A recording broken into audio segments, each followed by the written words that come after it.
Are you tired of the same old pro wrestling? Then check out the amazing action on Powerslam.tv, the biggest indie pro wrestling channel in the world. Get over 4,000 hours of the best pro wrestling events from over 110 of the biggest names in the industry from over 15 countries around the globe. Get your free trial today at Powerslam.tv. The following is brought to you by the Social Suplex Podcast Network.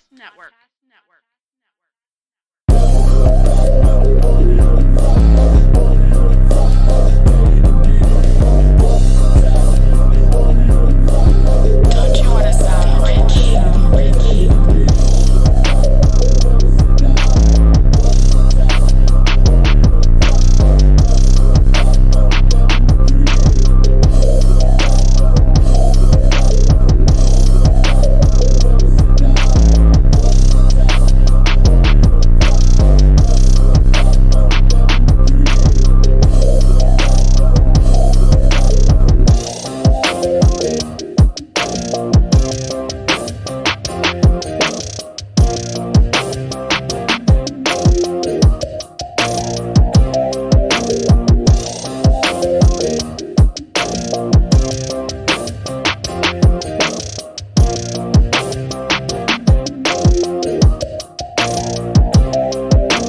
Welcome to the 59th episode of Social Suplex's podcast about AEW with a proclivity for positivity. Welcome to All Things Elite. I am your host, Floyd Johnson. And with me today is the yin to my yang, a person that disagrees with me on everything. From One Nation Radio, we have Mr. James Boyd. How you doing, James? I'm doing good, but I don't understand the introduction like this. This is a podcast with a proclivity for positivity, and I'm the yin to your yang, which means I'm this, this negative asshole. But okay, exactly, exactly. Wow. I was trying to be subtle about it because even when we're negative, we try to be subtly negative. But hey, if you want to call me out, call me out. I call that. You call that like subtlety. I call that passive aggressive. Yes. I appreciate how you gave me the intro, and I know you don't really mean that because you just said to me that if something were to happen to you due to the ongoing effects of what's going on around the world, I'm trying to beat around the bush like WWE, that you will want me and also my co-host Rich to get all of your Cody stuff. So I think you think that you don't really think that lowly of me. Yes, I think this is all game. I promise I would give it to Tiffany, but she has it all. And then some. That's a good point. James and me, we're in the Social Suplex thread, and we get in every now and then. We get into back and forth, and it's amazing. I enjoy it because it's fun for me. I like to argue. Because you like to troll me. Yes, it's not trolling. It's trolling. I take alternative looks at things, and I stick with it. Even after about at least 3 to 6 lines after I know I'm wrong. I start off in genuine thinking I'm right. You then prove me wrong, and I still just keep going with it because it's fun for me. But with the first post is usually my genuine feelings about it. Okay. Okay. No, the best part is, even when I'm positive, he's like, nah, that's not it. I don't care if the people are small or not or whatever. Just go out there and have a match. You're like, no. They must fit.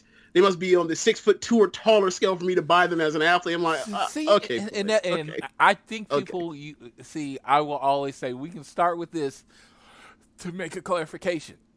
I don't care if you're under 6 foot. A couple of my favorite wrestlers of all time, Taz and Chris Benoit, I know people might hate that, but yeah, it's true, are under 6 foot. I'm saying you have to look tough. You have to give off a vibe that you can win into a fight. That's all I want. When I look at someone like Jungle Boy, I don't get that vibe. Now, to say someone actually smaller than him, Darby Allin, does give me that vibe. I've never said Darby Allin needed to gain weight because I buy Darby Allin in his certain position. I don't buy Jungle Boy. He's too pretty and he's skinny. I don't like it. He doesn't look like he can win a fight. Okay, so basically what you're saying is you got to put like a scar on Jungle Boy's chest and then you'll buy him. Yeah, exactly. If he puts on a little weight, I can take it, but I'm just like, you have to look like, I have to be physically intimidated by you. I was walking through an airport with Darby Allin, and Darby Allin dresses like that 24 hours a day, 7 days a week. The character he presents in the ring is how he dresses at 6 a.m. at the airport. I know this because I was with him at 6 a.m. in the airport. That dude, something looks wrong with him. He looks like, you know what? I'm not going to fuck with you. That's what Darby Allin gives me. And you know what? I dig it. I dig that about Darby Allin. Even though Darby Allin is a heel, I still like him. This is more yin and yang stuff. That man's not a heel. He's a babyface. I don't know. He doesn't do anything babyface, though. Babyfaces help. If their tag team partner's getting jumped, a babyface goes and helps him. If babyface doesn't then punch his partner after the match for absolutely no reason, that is not something babyfaces do. What babyface have you been watching that I haven't? Okay, so should I rephrase it from saying babyface to saying anti-hero? Would that make you feel better? That would, because he is not a babyface. Okay, fine. By any means. I mean, if you go in kayfabe, he is not a babyface. He's like, hey, anti-hero, Stone Cold. Stone Cold's the guy to drink a beer with you and then stun you. I wouldn't have called him a babyface. I'm just saying, hey. He was. I would say when he's out here trying to save Stephanie from getting, sacrificed to whatever god Undertaker was sacrificing to, I would call that being heroic. Yeah, but he was saving the daughter of the man he hated from being sacrificed. Right, because it was the right thing to do, which is right. And I mean, when it comes to Darby, like you talk about the punch, or whatever, you always leave out the context of the punch. The punch was, he went and saved this dude from getting his brain smashed in again with another chair shot, and at the end, him taking a loss, so he's furious at that dude, and he decked him. Cody didn't hit him. Cody did nothing. He got attacked. He was frustrated. That's all it was. Yes, and that's what good guys do. This is what I'm going to leave it to. How does Chris Jericho handle him? He calls him a jerk because he hates all baby faces. That's pretty much the end of the story. They're narrating this as if he's a baby face. Well, if you want to be hypercritical because, oh my God, he breathed on Cody, therefore I must defend Cody at all costs. No, then it is what it is. You're missing out on my first reason he's a heel. If MJF and Wardlow were in the ring and people came in an attack and MJF left Wardlow to get beat up, everybody's like, MJF's a dick. Man, he's playing a great heel. Jon Moxley was getting the shit beat out of him, and Darby Allin was watching it on the screen. That is a heel.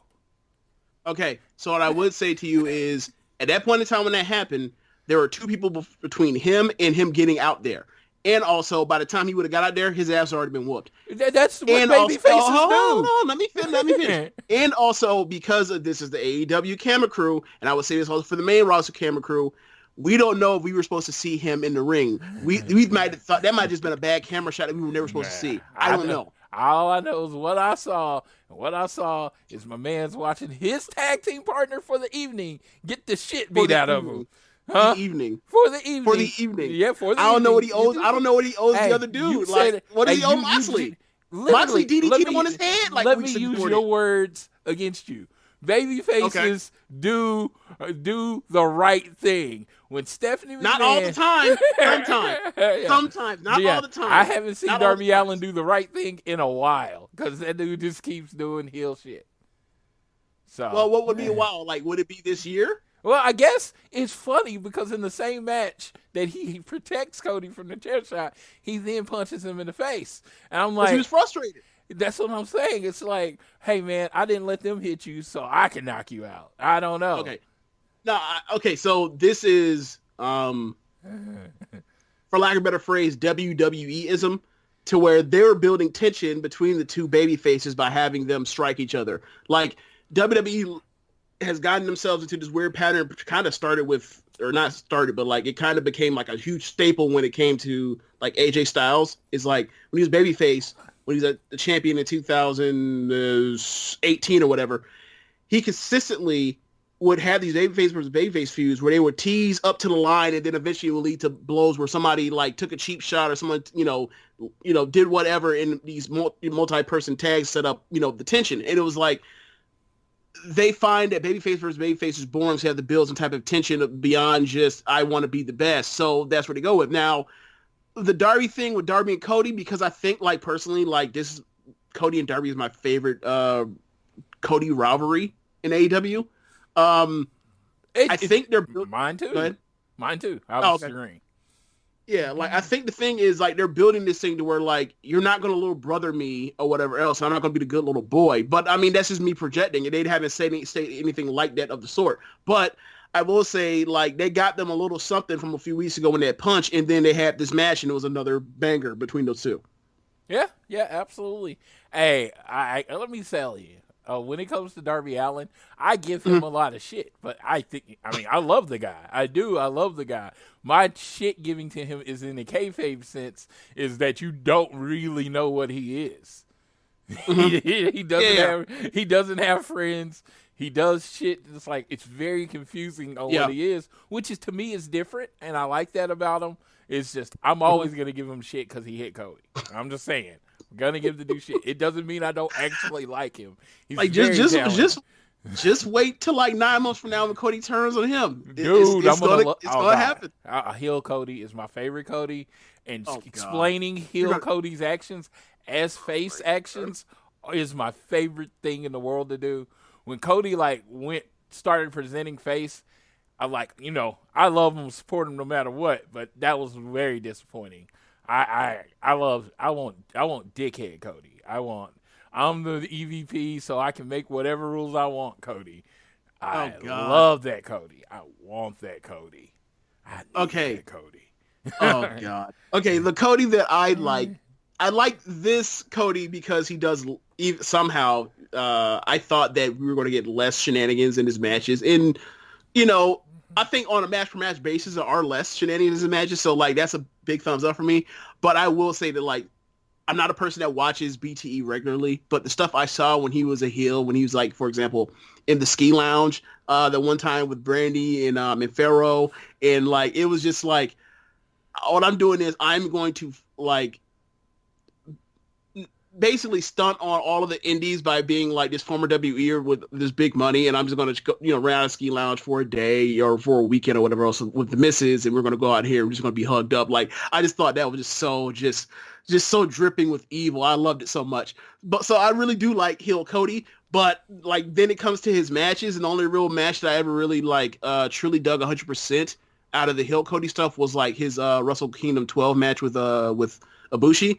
I love that match, but I think it's a situation where you kind of have to tell him to chill out at times, whatever else, and he don't chill out when he's a heel. So I kind of, it's a mixed bag. Either way, he's really good, and I think if you want to, be ever get into this match, I think that Darby, what he was doing last week, where he was working over Sammy's leg, him doing the work in the middle of the match with Cody, it worked out a lot better because one, I think Cody's a better seller than Sammy, a lot better. And also the dynamic, is a lot more clean when it's and less money when it's face versus face, but one face is smaller. So he has to come up with something to try to come back with. And we're going to use his leg and have him work over Cody's leg. And Cody was very good at selling throughout the whole match, where last week it was kind of it's almost like they're doing this match in reverse with babyface and heel dynamic. Yeah. So I thought it sung once we got once we got the leg work with Cody, and then we the last 2/3 of the match, I thought it sung. Yeah. We'll talk about that in a minute because the ending was very, very polarizing. I feel some people loved it, some people hated it. But I'm gonna start after that interlude. We got to start by asking, how are you handling isolation? What are you doing to pass the time, sir? So I am a person that is a homebody at heart anyway. So my routine isn't that much different than it normally is. So I'm not. It's not that much of an adjustment. Like obviously, your body kind of gets stir crazy or whatever else. So you got to kind of find something to do with your time. But outside of that, like I can understand if you're someone that's always on the go. Like this is being a maddening time for you. Yeah, that's me. Oklahoma started opening. They opened up restaurants yesterday. They opened up like salons and barbershops last week. They opened up restaurants yesterday. And in 24 hours, I have been to Chili's, sat down restaurant. And today I went to IHOP and sat down. Because today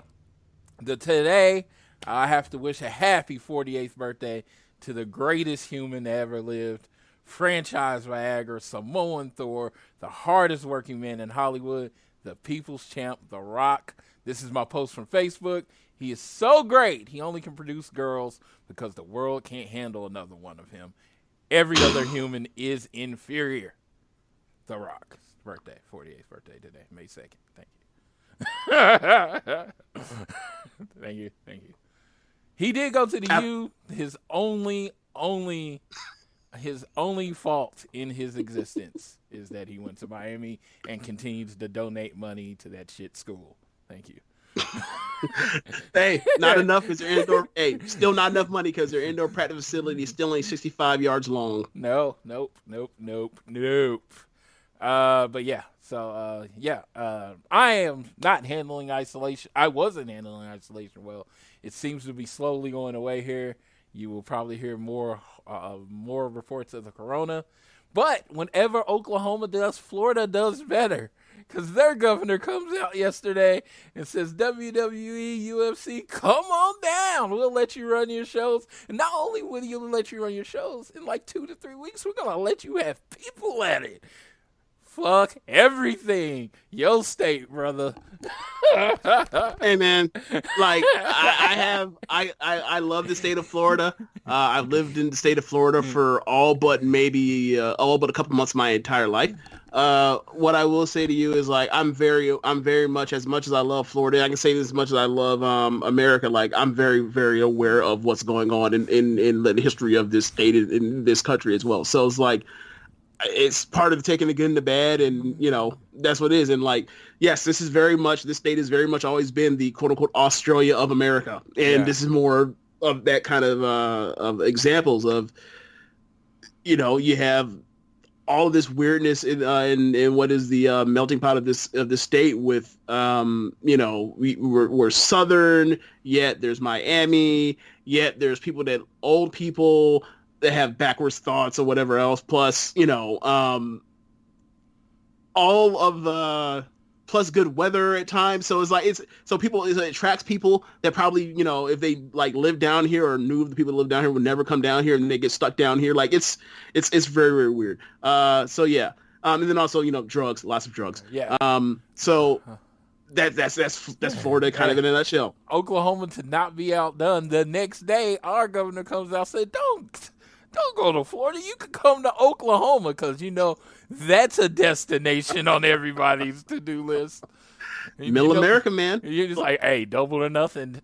Don't go to Jacksonville or don't go to Miami. Don't go to any place with sun and beaches. Come to Oklahoma during tornado season.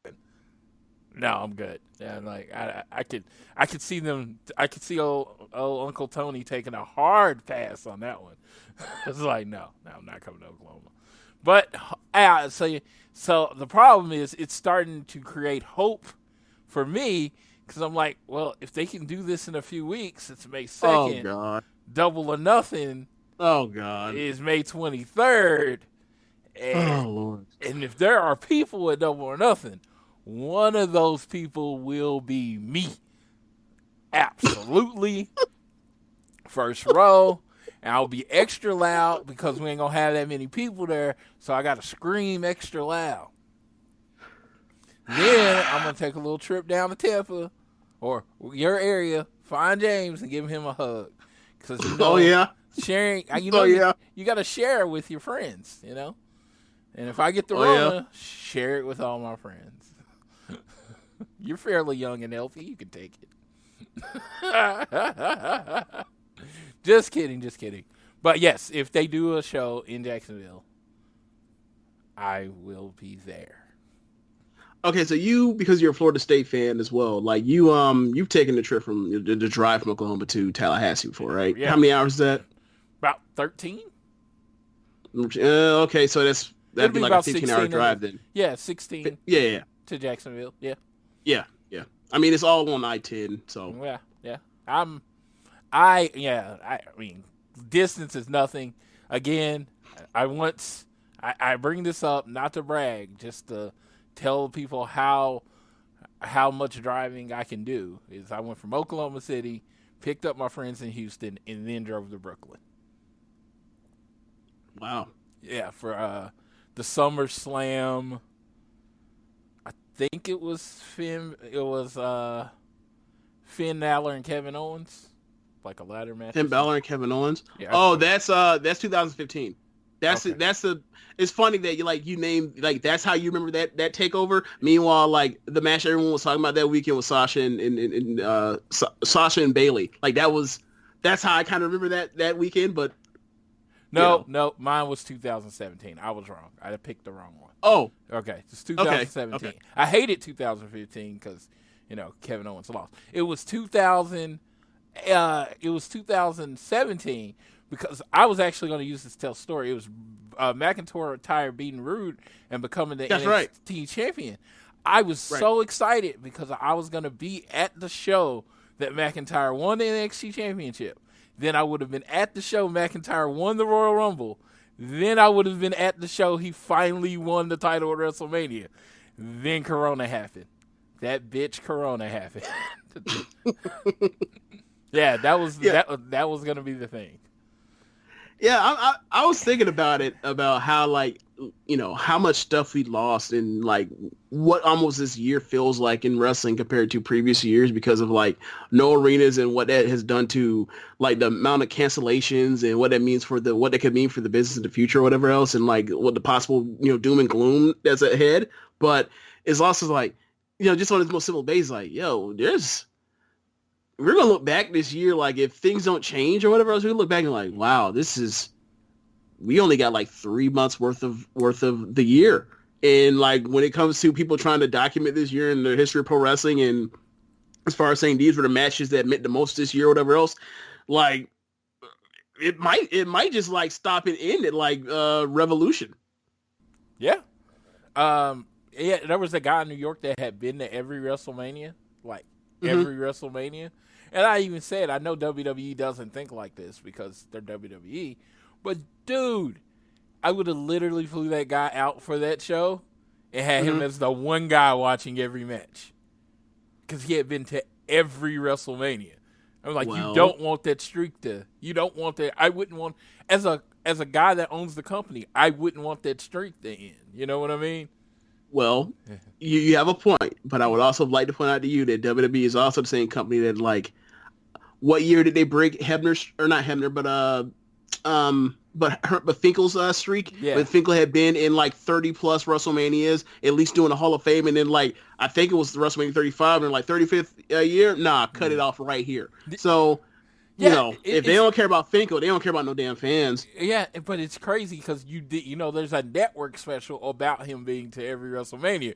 You think, okay. Oh, wow. I didn't know that. Yeah. Okay. Yeah. That's even worse. So it's a network special about him going to every WrestleMania. So have that one guy there that would not have, like, broken quarantine, just like one guy there say, hey, we can't let you miss WrestleMania.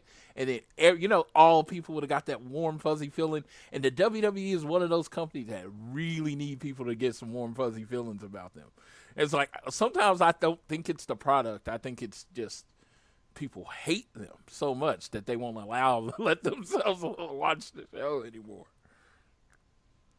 I'm not saying it's a few things, but yeah, that's one of them. Yeah, that's I'm not saying the product is good. I'm not, but I'm just saying I'm not. We're not here to bash on the WWE. I'm not saying it's good. I'm just saying the bad feeling you get. You know what I mean? When it was like Chick-fil-A for like a year or two there. Everybody's like, man, I love Chick-fil-A, but they're kind of dicks. They're homophobes? Yeah, they're kind of dicks. So, I don't really want to eat there.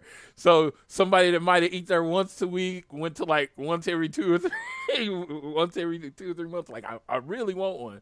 And then, kind of goes away. But WWE is like every few months they do something else that makes their fans hate them.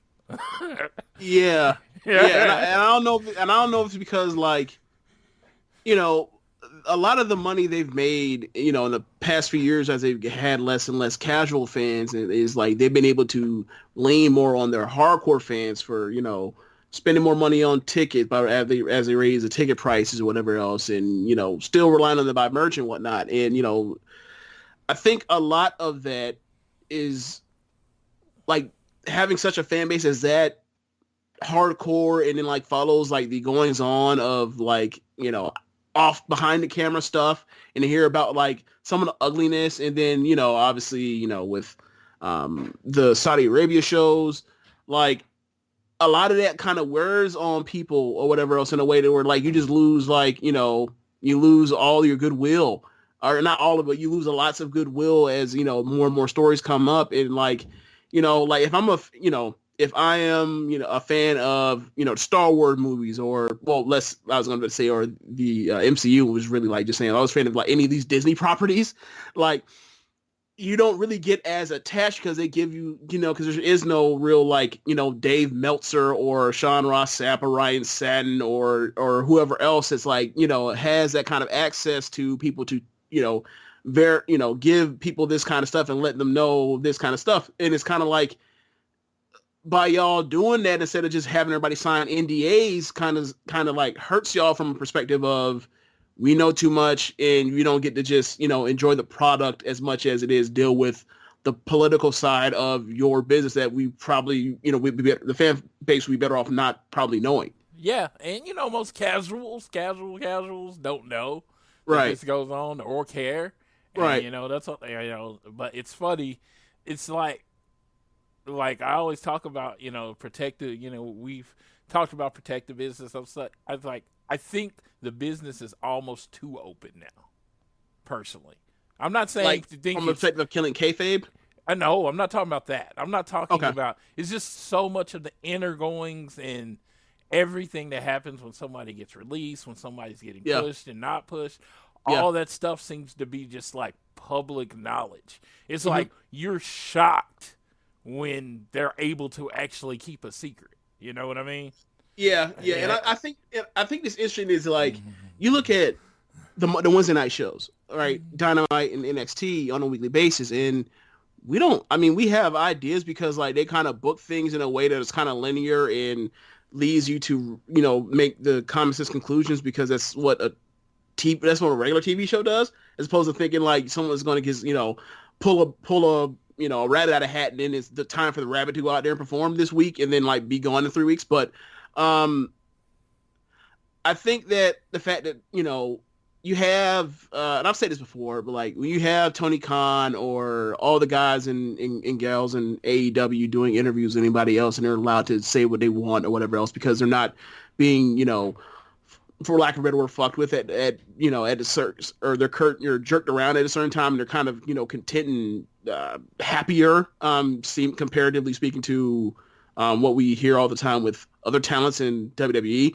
And then you also look at NXT with when Triple H comes out and he does the media availability the week, like the few days before every takeover, whatever else, and he's kind of like answering questions, whatever else, and obviously he has to sidestep stuff when he has to, but it feels like he answers everything that he feels like he can answer when I listen to those things, and it's almost like, look, and meanwhile, like, they feel more transparent, AEW NXT, than the main roster, even though we know nothing about what they're actually going to do aside from what's on screen on their television show. And it's like, they're not as, but like they're close to as to the vest as WWE, the main roster is, but they just handle it a different way to where it doesn't feel like you're being, screwed with or whatever else. Like it feels like it's easier to, accept whatever they're doing and just go with it, as opposed to, all the times, Jinder Mahal gets thrown down your throat, or, Roman Reigns is pushed a year before he was ready, or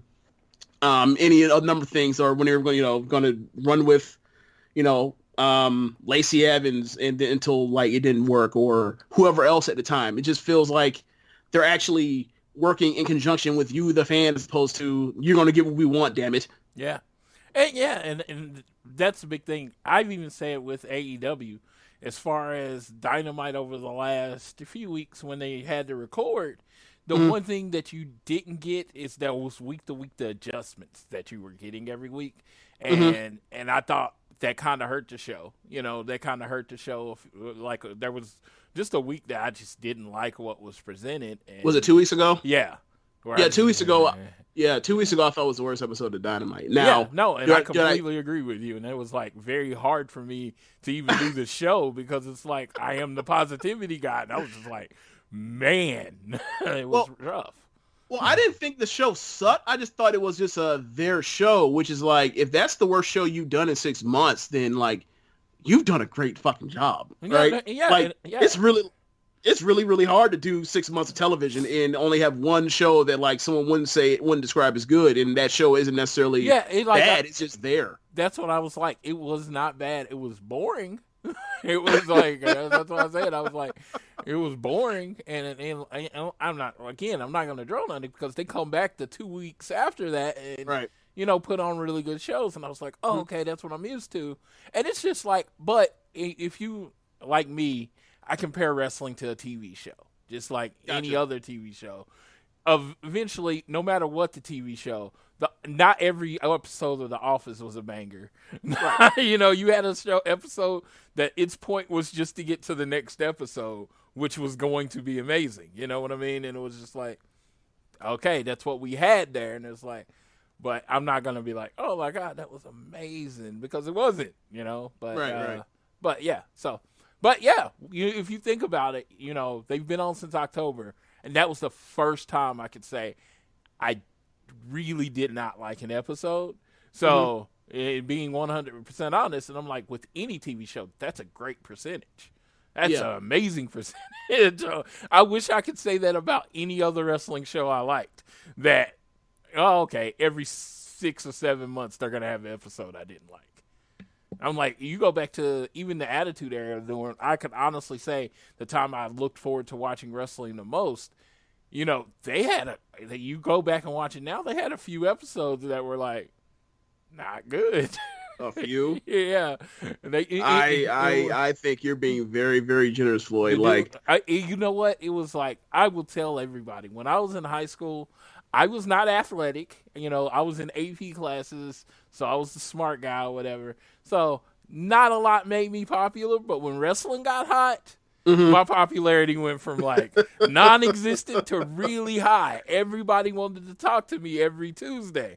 So that was a great time for me. So I do romanticize that time a lot, because I went from non-existent to everyone knew who I was, that kind of thing. I wouldn't say I wasn't like the most popular person, but I was a person that people talked to every day. They was like, well, what'd you think about that? What'd you think about that? What did he do that? And it was like, because I knew everyone. It was just, it was a good time. It was a good time.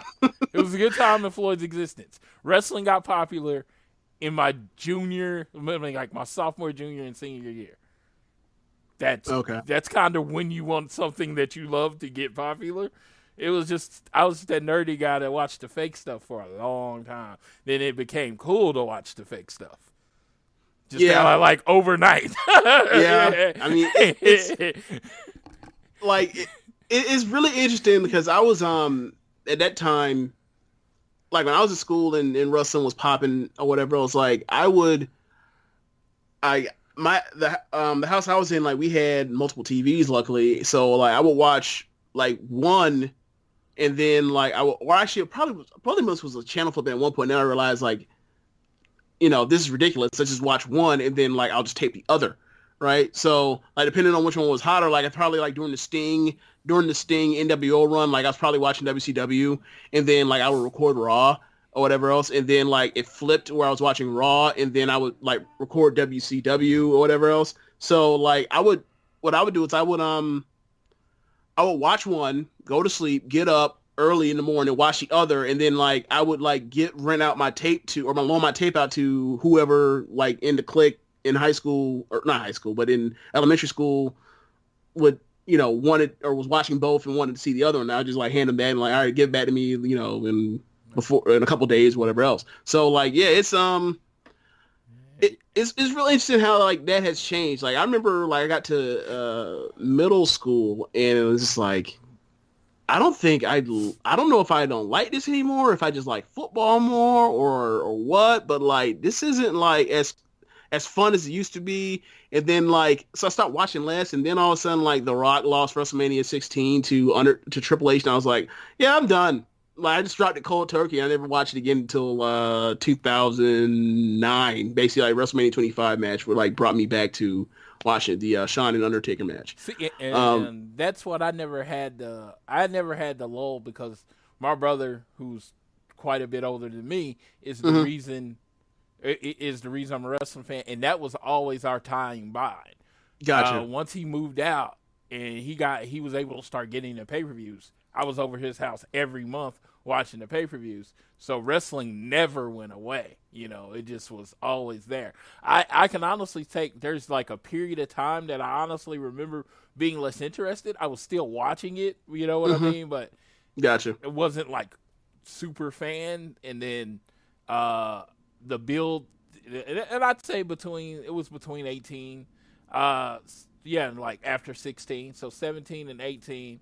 I was into it, but not as into it. And then I was able to go to 19, and then I haven't turned back since then. So, yeah. WrestleMania Live experience changed my life as far as wrestling. What WrestleMania was that? 19. That was my first one. Oh, okay. Yeah, that can do it. The live experience, just like, oh my God, this is the greatest thing ever. I need to be here every year. And then I went to 1920, and then there was this huge gap of not going to WrestleMania, and that was very, very, very depressing. That was depressing. I got married, and my wife, and we were poor, and yeah, we're super poor, dude. We were so broke then. I don't know what y'all do for women out there, but I was staying in a house. We were staying in a house way above my pay grade.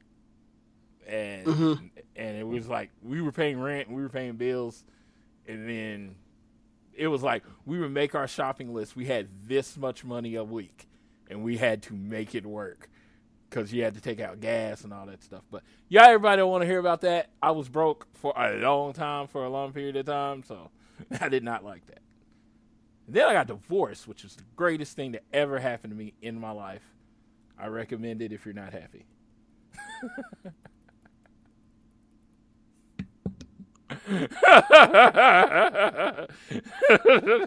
I don't know what to do with that.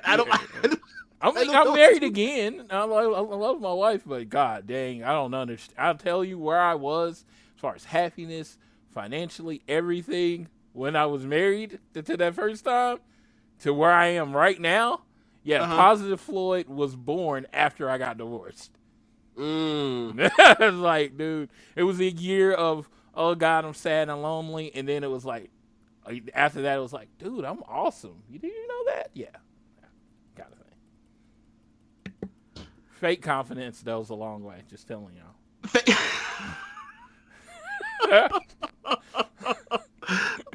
Okay. Fake it until you make it. So BTE 201, a message in the sky.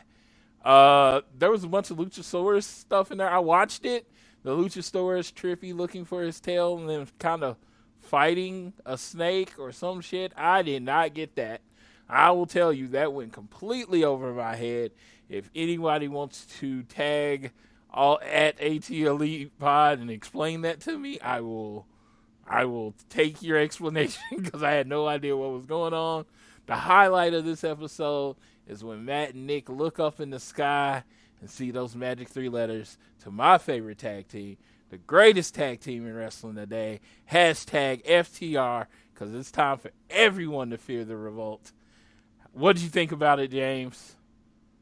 Yeah, this is, a pretty badly kept secret over the last, year and a half with them wanting to get out, and now that there's AEW, it makes perfect sense for them to fit in. I think that Young Bucks versus the Revolt is a obvious is an obvious thing that needs to be done. Obvious matches would be very similar to the Revival DIY matches. And honestly, the Revival DIY matches are my favorite tag team matches of all time. Mine too. We agree. Yeah, so I think that it's a perfect fit.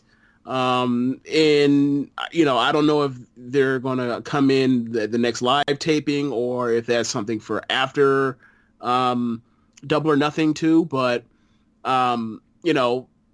whenever they come around, like I'm just in. Those are gonna be some of the most highly anticipated matches of the year. Yeah, they're gonna be my favorite matches.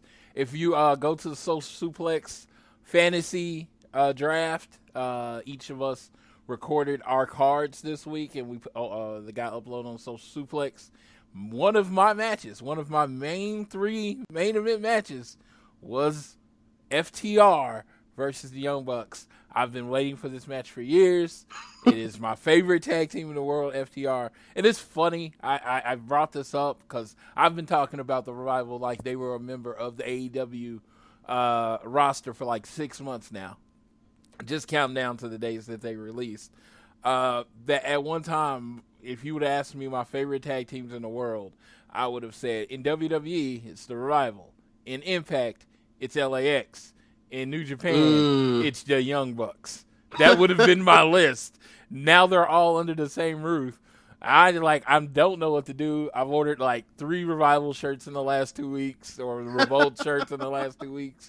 I haven't seen their shirts. Are they good? What do they look like? Well, the ones got their new symbol, and it says Fear the Revolt. And then they had the one with the whole Thanos animation thing, where it said free the Revival or whatever. Okay. So I got that one, and I forgot what the other one was because I bought a lot of shirts. So I have 3 of those. Then I have I just bought my 3rd Proud and Powerful shirt, which is Santana Ortiz in cartoon form on the brown shirt. That's fun. And then I have countless Young Buck shirts. I'm not going to even begin to count because for a while when you were doing meet and greet, you would get a shirt with it. So I go to all the meet and greets. So I have 5 or 6 Young Buck shirts. So it's all my favorite tag teams, and then of course the Lucha Bros. All my favorite tag teams are going to be wrestling each other, and it's just I love Kenny and I love the Hangman, love them, but we need to get those belts on a real tag team now. I mean, the first tag team was SCU. Do you consider that to be some weird thing because they're a real tag team. I'm just saying right now they're with this is like the Ultimate Warrior and Hulk Hogan. It's it's cool for a time, but now it needs to get on a real tag team. I don't care who it is, honestly, because you have the best tag team division in the world, and your belts are on a part-time tag team. Why would you do that? Well, I mean, it was one of those simple we need to boost up, Hangman, and it got him there. So mission accomplished. Yeah, and I'm pretty sure they probably wouldn't be champions if we were still taping live shows every week. You think so? You think they already took the belt off him? Yeah, I think that they would have dropped it off of it to continue the story of Hangman versus Kenny. Oh, you thought that was going to happen at Double or Nothing? Yeah. Okay. I thought that was going to happen at Double or Nothing, but shit, life has happened, so they've had to adjust. But yeah, so I do like that they're building to them two versus the Best Friends, because the Best Friends are a good, serviceable tag team. They're a good team. Do you so real quick, and we'll get into the Best Friends in Orange Cassidy stuff. Yeah. Do you think that Blood and Guts is going to be the turning point where they were going to then pull the trigger on a separation and it led to Hangman and Kenny at Double or Nothing? Yeah, I think one of them were going to turn. I don't know who was going to turn. I mean, preferably Kenny turning. That's my preference. Is Kenny turning? Hangman and Darby are in that same window. They're complete jerks, but everyone loves them. Yeah, people love them. So I wouldn't ever go full heel with Hangman because it just wouldn't make sense. People love him the way he is.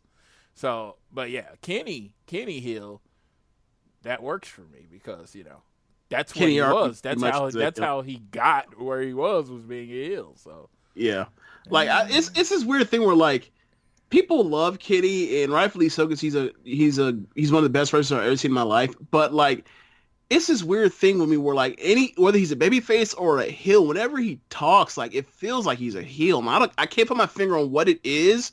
I don't know if it's because of his delivery is like so it is like deliberate like pace when he talks or whatever. It feels calculating or whatever else. And I feel like that's kind of a character trait of a heel, or if it's his voice or like the tone he kind of puts on his voice when he talks to try to sound tough, for lack of a better word. But like he feels like a heel through and through, but like he could do both. But like I feel like his perfect, like if I were to say, what do I want out of Kenny Omega, like in a North American wrestling promotion, is like have him be a top heel. Yeah. I mean, and his promo style reminds me of Shawn Michaels. Even when Shawn Michaels was his as a babyface, he was so cocky that it still came off heelish. It still came off like he's a dick. And that's Kenny Omega. It's like when he's the best and he no matter how he says it, he still comes off like that. Cause I wouldn't call Shawn Michaels an all-time great promo. Never would. He was fun a lot of times with DX, but he wasn't an all-time great promo. But he got his point across, and I think Kenny Omega does that very well. But he seems like more of a natural heel. Just like even when Shawn Michaels was with Jose Lothario, you was just waiting for him to kick that old man. I was like, why isn't this old man taking a super kick? Because that was him.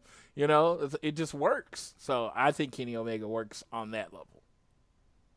But I never really thought about it with Shawn, but like I see what you mean. Yeah, it's just like at the time they were like the best wrestlers in the world, quote unquote. Yeah. And it was like when you that good, it's really hard to be like, oh, I'm the plucky underdog, because you're not. Once you're the Yankees, it's hard to be humble. It's like, dude, no. But on Dark this week, just going through real quick, just so everybody has the information. Jimmy Havoc, the world's greatest African-American jobber list continues as Jimmy Havoc defeats Sean Dean with a fisherman's DDT, and the Best Friends defeat Musa and Lee Johnson with, what is that? I always go blank. What's Beretta's move called? And they do a spike version. Do they call it a strong zero? I guess, yes, that's what they call it. With the strong zero. And they get the win that quick. It was a very quick episode of Dark. I know they just want to keep having people turn it on turn it on YouTube Tuesdays at 6:00. That's why they can continue to do it. I get it. You build a habit, but it was like one of those things. I think you said it on your show, or someone said it on their show. I can't remember which one. Said that they probably should just stop doing Dark and save the material for Dynamite. But, I get the whole idea of you want it to be routine. You want people to, okay, Tuesday I bring up YouTube at 6. Wednesday at 7 I bring up TNT to watch Dynamite. It's something about it. Believe me, I watch Raw every Monday. Every Monday. If I somehow skipped a Monday or I had to do something, my Monday would feel off. So how did your Monday feel like as far as watching Apollo Crews versus Andrade for like 50 minutes in 2 different matches? How was that? I am one of those people that when Apollo Crews signed, I went and watched as much as UA Nation as I could. Right. And I was like, man, this guy could be really, really good. So the fact that they hadn't pushed him so long had disappointed me. So I was just really excited that he was getting his time on TV and people were getting to see how talented he was. So it really didn't bother me just for that. I was just happy for him. Yeah. Because he's super talented. Oh, yeah. It's just they never came up with a character for him / I don't know if his mic skills are ever going to be there. So it's one of those things where, they're looking for somebody that can do everything all in one package. And it's like, that's very hard to do. And like, they quickly, turn away from people that aren't like what they think is, the perfect wrestler. Yeah. So people get lost in the shuffle. So, he's somebody, he gets dusted off every so often, and this is his turn, and, it looks like he's doing pretty well with it. But the reason why I really say that is because, like, those 3 hours, man. Like I had stopped watching Raw like on a consistent basis or with any type of regularity, like probably like May of last year. And then coming back from WrestleMania, I had watched like the last couple episodes, or whatever else, and then I watched every episode, and then like this past week it was just like, no, I'm good. And it wasn't like because the show was necessarily bad or anything like that. I was just like, I just didn't feel like flipping the channel, and like I didn't feel like, oh my god, like after you've watched a couple episodes of this in a row, like you need to get back in the habit, or are you back in the habit, or you're gonna miss it. It's kind of like, oh, I'm just on YouTube. See, they're doing a good job of, this is a perfect time where they don't have to deal with whether the audience is buying something or not. So they're presenting everyone the way they want to present them. Apollo Crews looked like, a star over the last few weeks because they presented him the way they wanted to. You didn't hear the crowd like not know who he is in silence, because every crowd is silent. So they've had a good chance with him, and I think they did a good job. Drew McIntyre is another one.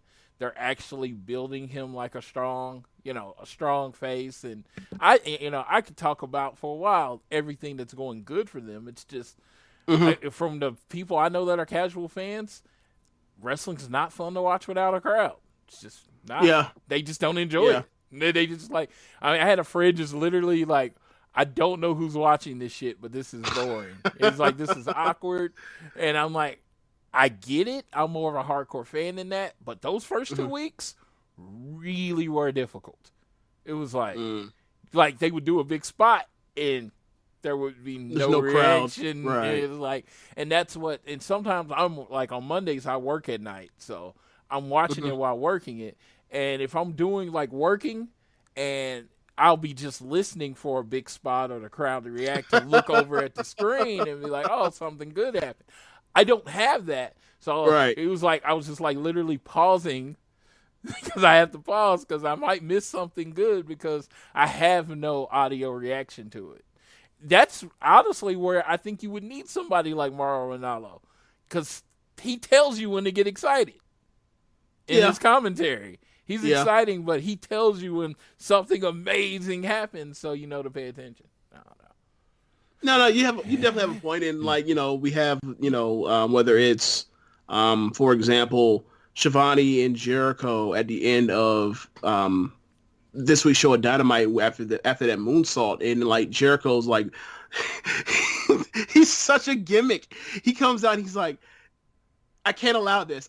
We have to take him out. Like me in the inner circle have to take out Archer before he becomes too unstoppable. We can't let this monster get out the cage, because then he'll be dominant and we will never be able to stop him ever again. Like, we have to take this dude out. I can't allow this, Tony. Like, it was hilarious because he's like marking out of this gigantic man doing a top rope moonsault onto Dustin. It was a very impressive spot. So like they sell that too. And another match they sold really heavy was Sheeta versus Britt a few weeks ago. Like they as soon as the action got super or very intense, like they got up for it. And like even without a crowd, you can rely on your announcers, or you should rely on your announcers to put over like, this is a big moment in this match. Yeah. So yeah, like they're doing all over the place. In a way that like if it was in front of a live crowd, some of these matches wouldn't be,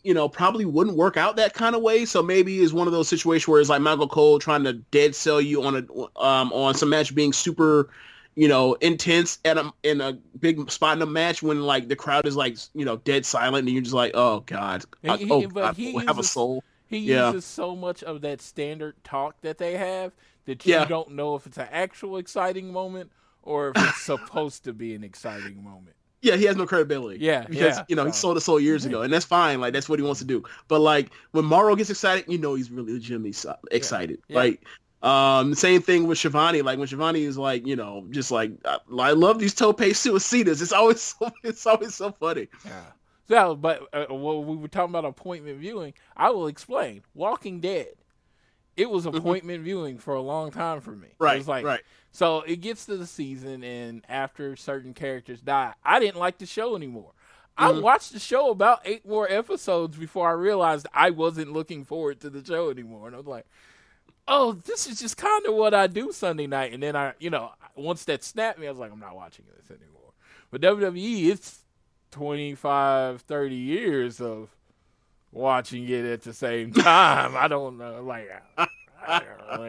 No, I don't think I'm going to go away from that. No, I don't think that's ever going to happen.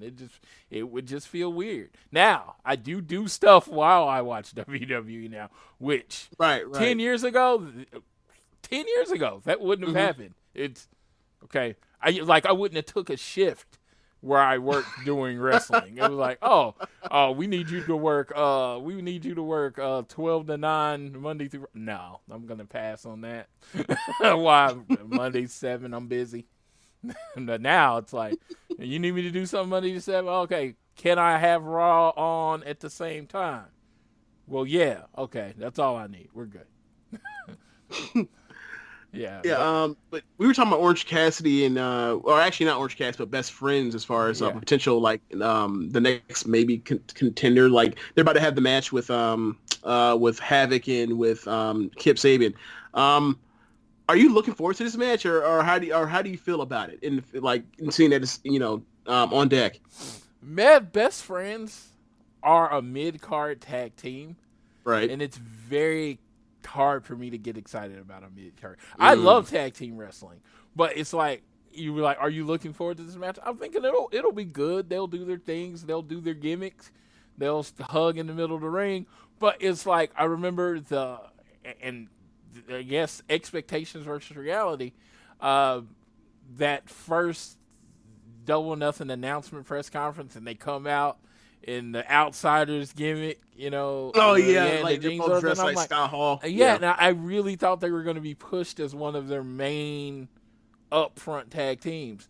Then the Dark Order gimmick started, and I was like, maybe them versus the Dark Order, maybe that's a big rivalry. And then they just kind of bumped them out the way and went to Dark Order versus other teams. And you really never got a conclusion to the Best Friends versus the Dark Order. And it just kind of went away, and it's just like, it's like they don't take them seriously, so I don't. So now, the last few weeks, they've been pushing them and they've been winning. I am taking them more seriously. But would you say, hey, Kip Sabian and Jimmy Havoc? Kip Sabian was a guy I was very excited when they signed. It was like he could talk. He seemed to have some kind of charisma. Unfortunately, it does not come off in his wrestling. It's bag of socks, as I've heard called on different podcasts. Oh wow! Yeah, and that's what I'm like. I like Kip. I've actually got to have a conversation with him in Las Vegas when he was doing signings, like he just chatting. And the dude is very interesting. It just doesn't come off when he wrestles, and I don't know what that's like. Yeah, last week I came to the conclusion because Rich had said that he thought that eventually whatever level he's going to get to, it's going to work. And I asked him, he had told me basically like something happened on Dark, and I said to him like, well, the thing with Kip is like, it's not that Kip is a bad wrestler, is that Kip seems to be like the person that knows how that basically knows all the like glitches in the video game and knows how to like knows how to basically like whip up a delicious meal by just pumping stuff with, for example, like sugar and salt and fat, as opposed to knowing like how to actually cook and or whatever else. Like he knows like, all right, these are the things that you do in a match to like tickle your what's your word? Manipulate your nervous system into thinking like this is a good match, as opposed to like having a good match. And it's like eventually, if he's already someone that understands the code in a sense of by doing these X moves at X amount of time, whatever else, like eventually you assume he'll figure out the rest, or he will eventually figure out the rest. So like he's not somebody I'm going to write off yet, but like, if I saw Rich, really enjoy whatever he was doing on Dark, so I was like, all right, maybe he's like turning a corner, but yeah, it was like it all comes to the eye beholder. When he was coming off as the manager to Penelope, right, Mark Merrow. Yeah, Penelope wore the pants in the relationship, and he was just kind of being the asshole on the outside. I thought his charisma came across, but like I said, he's one of those things. He's one of those guys that they got QT's gym. He can work in there a little bit more, add a little bit more to his repertoire, make it seem to go together more. Like his movesets don't seem to gel to like it's going to one potential ending. So I think he could work on that. As far as his presentation and stuff, yes, he looks like a shit heel. He looks like, I used to say like a young Rick Martel. He's pretty. He's had a hot girlfriend. He has all the reasons you should hate him. It's just, I feel nothing. And that's the thing. Make me hate you. Make me love you. Make me laugh. Don't make me feel nothing towards you. Yeah. I think that time will tell him. I'm not ready to be one way or the other. But I think he's 23. I mean, yeah. And Cody's been throwing out wrestler prime is 34 to 40. 35 to 40. That's when he says the wrestler prime is. He's like, maybe in the 90s. He said if you look at history, and he did say historical, when the guys reach their top, that is the period of time that they're at their top. So, unless your career is cut short or whatever. So you think about it, Kip Sabian generally would be in the UK Indies showing up at WrestleMania cards from now until he's like 27 and then get signed. But he's developing in front of you instead. Yeah.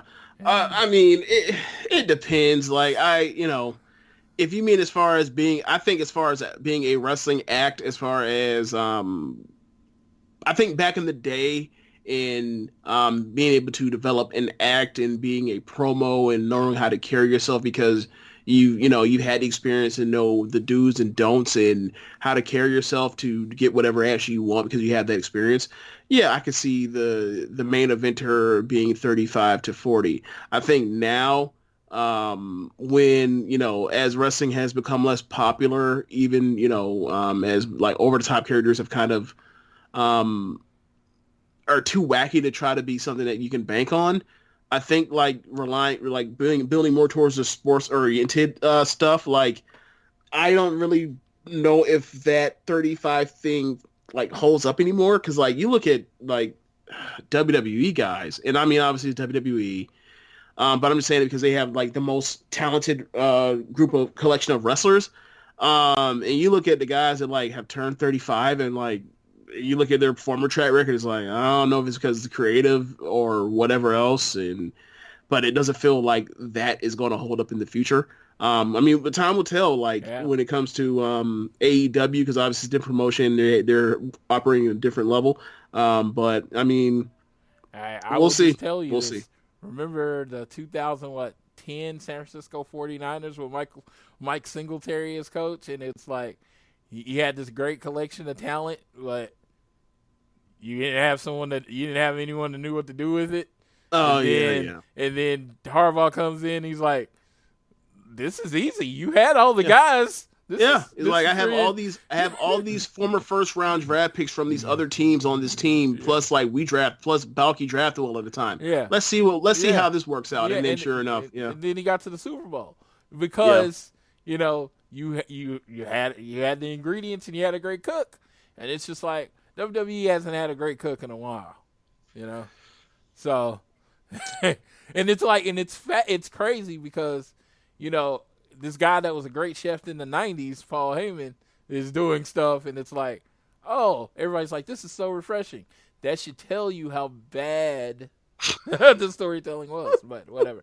Don't you like how like my influence on the show is now like just to like you throw shots at WWE? And that's AEW. And honestly, it's not really throwing shots when this is historic. This is people that watch the product saying the same thing every week. You know me. I want to enjoy the product.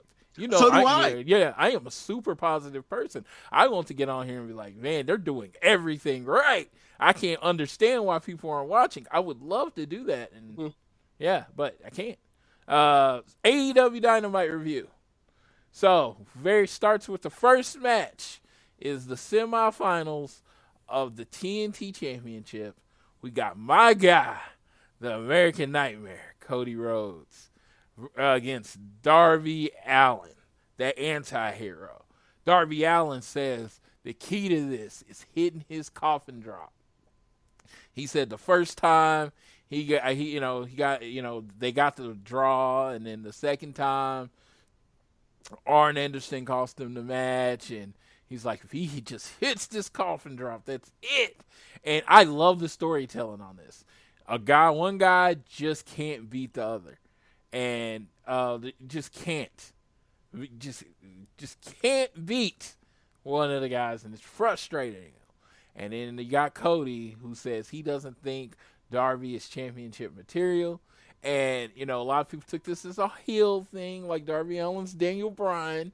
But what I'm saying is just Cody thinks a champion should wear suits and look nice and, look like... No, that was Cody being the I am a baby face, but I need to say a heel line to get over the tension of a match. He does that all the time. And he does that in the middle of matches at times, too. No. And he wears the suits. He has a way of thinking, and Darby doesn't really fit into that, But Cody, you're talking about kayfabe Cody. In real life, Cody don't care.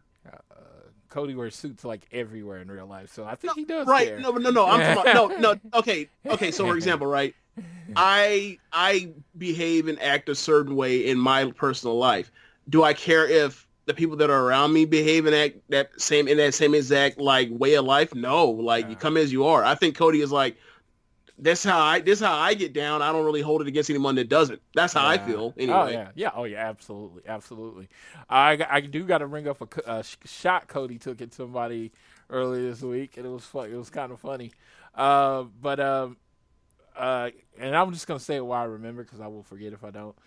He did an Instagram live on Tuesday night, and I actually tuned in and watched it. I rarely do, because I feel like I know everything about Cody, and I just know people aren't gonna ask very original questions. I hate any kind of Q&A call-in show, believe me, because I just think people ask shitty questions. Well, one person, so he's typing, and like 10 times during the Instagram video, he says, pass, can't answer that, won't touch that. Someone asked if they're going to sign Heath Slater. He's like, big no on Heath Slater, or no on Heath Slater. He said it real quick. I'm trying not to, but make it more dramatic it was, but it was like a definitive no on Heath Slater. And I was just like, the fuck Heath Slater do to Cody? And it was like nobody had brought it up, and I was like, you know what? I was about to post it on All Things Elite, but I was like, I don't want to bring attention to this, right? Then I wake up yesterday and 3 sites report Cody says no on a recent released WWE guy, and it's all about that thing with Heath Slater. And I was like, maybe I should have said something, because everybody was paying attention. So I don't know if Heath Slater's shit in Cody's bag, or when Cody was younger, or he just thought Heath was one of those lazy guys that didn't, want to wrestle or whatever. Or, from a business standpoint, WWE has shit on Heath Slater so much over the last few years. There's no way you could bring him in and have him win any matches, because it will make your company look second rate. Well, I would say with AEW, is how many comedy guys do you need, right? Like you have Nakazawa, you have Orange, and you have Colt Cabana. So it's like, do you really feel the need to have in the middle of empty arena match? Do you feel like you need a 4th comedy act? Because I kind of feel like you don't, because like you kind of need I think comedy in wrestling works a lot better, even more than like regular wrestling. I feel like it works a lot better with a crowd to bounce off the wackiness and goofiness. Like tomorrow we'll talk about NXT with the Matt Riddle game show angle segment with Thatcher and Byron Saxton, and I think that's something that would have got over a lot better in front of the NXT crowd, because they would have ate it up. Whereas it felt like I was pulled into an alternate universe watching it this week. So like I think when it comes to Slater, I feel like he's a comedy guy, right? And I don't think he wants to be a comedy guy anymore.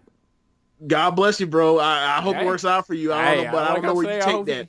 All I say is I hope he saves his money. You know what I mean? 'Cause, the reason I say that, it's not because I have no actual emotion on him coming to AEW. I like the roster we have.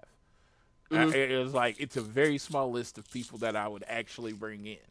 But Heath is not one of them because, again, he was the Brooklyn Brawler. You know, he was the Brooklyn Brawler with a tag team title run. You know what I mean? It was just like he lost.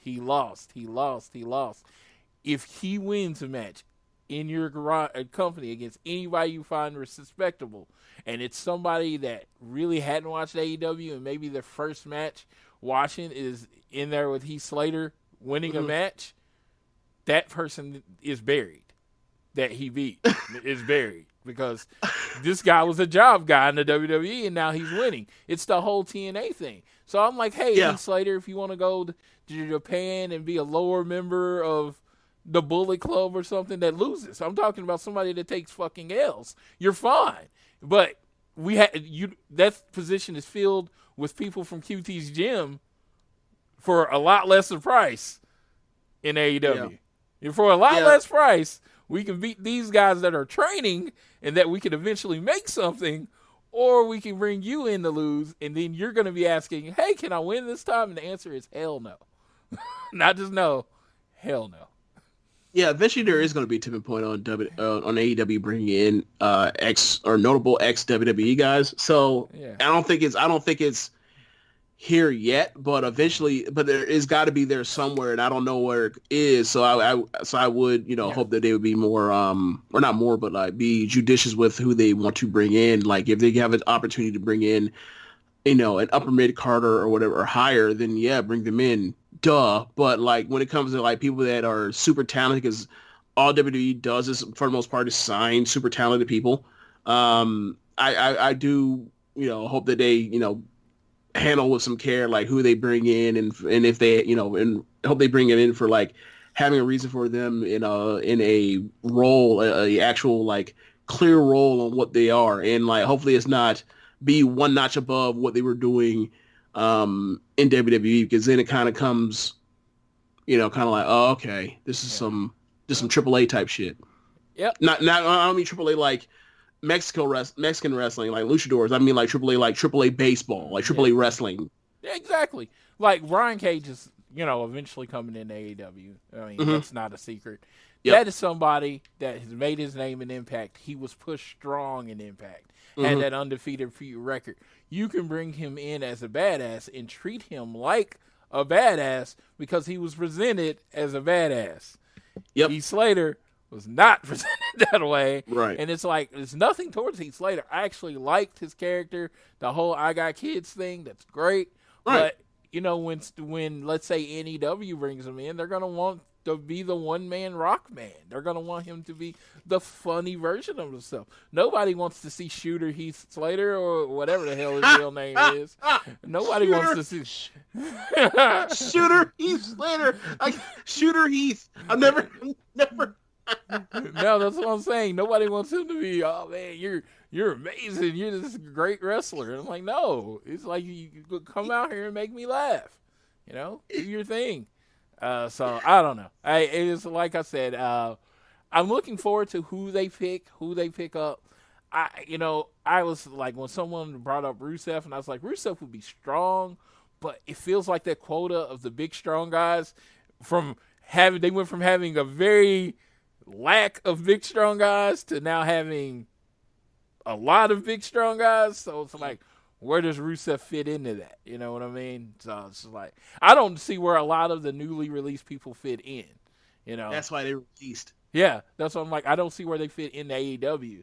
So it is what it is. Like someone like Deonna Purrazzo, talent in the women's division. I will take talent in the women's division. You know what I mean? Yeah. That's somebody that was sorely that like they definitely need to pick up now. Yeah, but in the men's side, I'm like, I mean, Leo Rush, but they don't really have a junior division. You know what I mean? You don't need a junior division. He's as big as like Darby. Like just have him go out there and wrestle. Like I understand you're gonna do your thing about like whatever, but look at like he doesn't have to be some upper mid card dude. Like he can be a solid mid card guy or whatever. So I would have go after the TNT championship. Yeah. Why not? Like I would have him basically be like, I mean, if it were me, like I basically have him put in the same role, just about at like the same level that wherever you had like Pac at the time. Like, you can be out there, he can be wrestling the main event guy. He can wrestle top guys and have super competitive matches that go for, a long amounts of time. And he can win some, he can lose some. He can go up the card, he can go down the card because he's such a good talker. He's such a good talker. He has such a good command. He can ratchet up to be a heel. He can turn it down to be a baby face. When you wanted to, and he proved that during his cruiserweight run in NXT. Like, I feel like, another part of it is like, when is there ever going to be a black wrestler on the market that's going to be as good as Leo Rush? Exactly. When is that going to happen? Years from now, after true. So that is the one if you ever going to get one in the next couple years. That is, it's true. That's true. If I'm Leo, I make the call to New Japan for when they ramp up again. Him in that juniors division. Oh, him and Best Super Juniors be incredible. Yeah, exactly. And that's where I put him. I'm just like, that's where I'm going. He's one of the best juniors in the world. They treat juniors like a legit division. Yeah. That's where I'm going. So, but Cody, Darby, they wrestle. Cody starts selling the knee injury very early in the match. They go back and forth. I think he hits the crossroads and Darby kicks out, right? Well, I'm trying to think. I think the leg work happened after the Brandy bump, right? Yes, after Brandy. Yep. Yeah, Cody sidesteps his wife and gives her the bump. Man, like I said, when it's time for Cody to be heel, he already has it down. Honestly, the only difference between that being a heel move and a face move is the reaction to his wife taking the bump. If he's a heel, he would just attack Darby after his wife takes the bump. As a face, he has to go check on Brandy like he's concerned. But it was just like, the move was there. He's working the leg, working for the last supper. Darby hits the crossroads, then puts Cody in the figure 4. Darby's bringing it all out. He's using the sellouts moves. Seems like a heel thing to do. I'm just saying that out there. And then he can't finish him. Cody then hits the crossroads. Darby kicks out. Then Cody goes for the coffin drop. Right. Darby gets his knees up. Then he goes up top to hit the coffin drop. Yes. Lands on him. Cody takes it and just kind of rolls over. And it doesn't even seem intentional, but as a Shawn, it reminds me of the Shawn Michaels pin where he would hit the super kick and then lay back over. And the fault basic collapse. Yeah, the one that Ziggler has used a million times. Yep. I know. So Darby Allin lands on him, and he's like, "Oh, I finally got him!" And he's kind of arms out, celebrating, not realizing his shoulders are down. And Cody was on his side the whole time. They go 1, 2, 3. I literally yell at the screen, "Cody's shoulders were up," because I wasn't even paying attention. You thought Cody got pinned? Yeah, I thought Cody got pinned. I'm like, his shoulders were up. I thought it was just a horrible finish. And then, then they pointed out that Darby's shoulders were down. Well, so depending on how you look at it, it was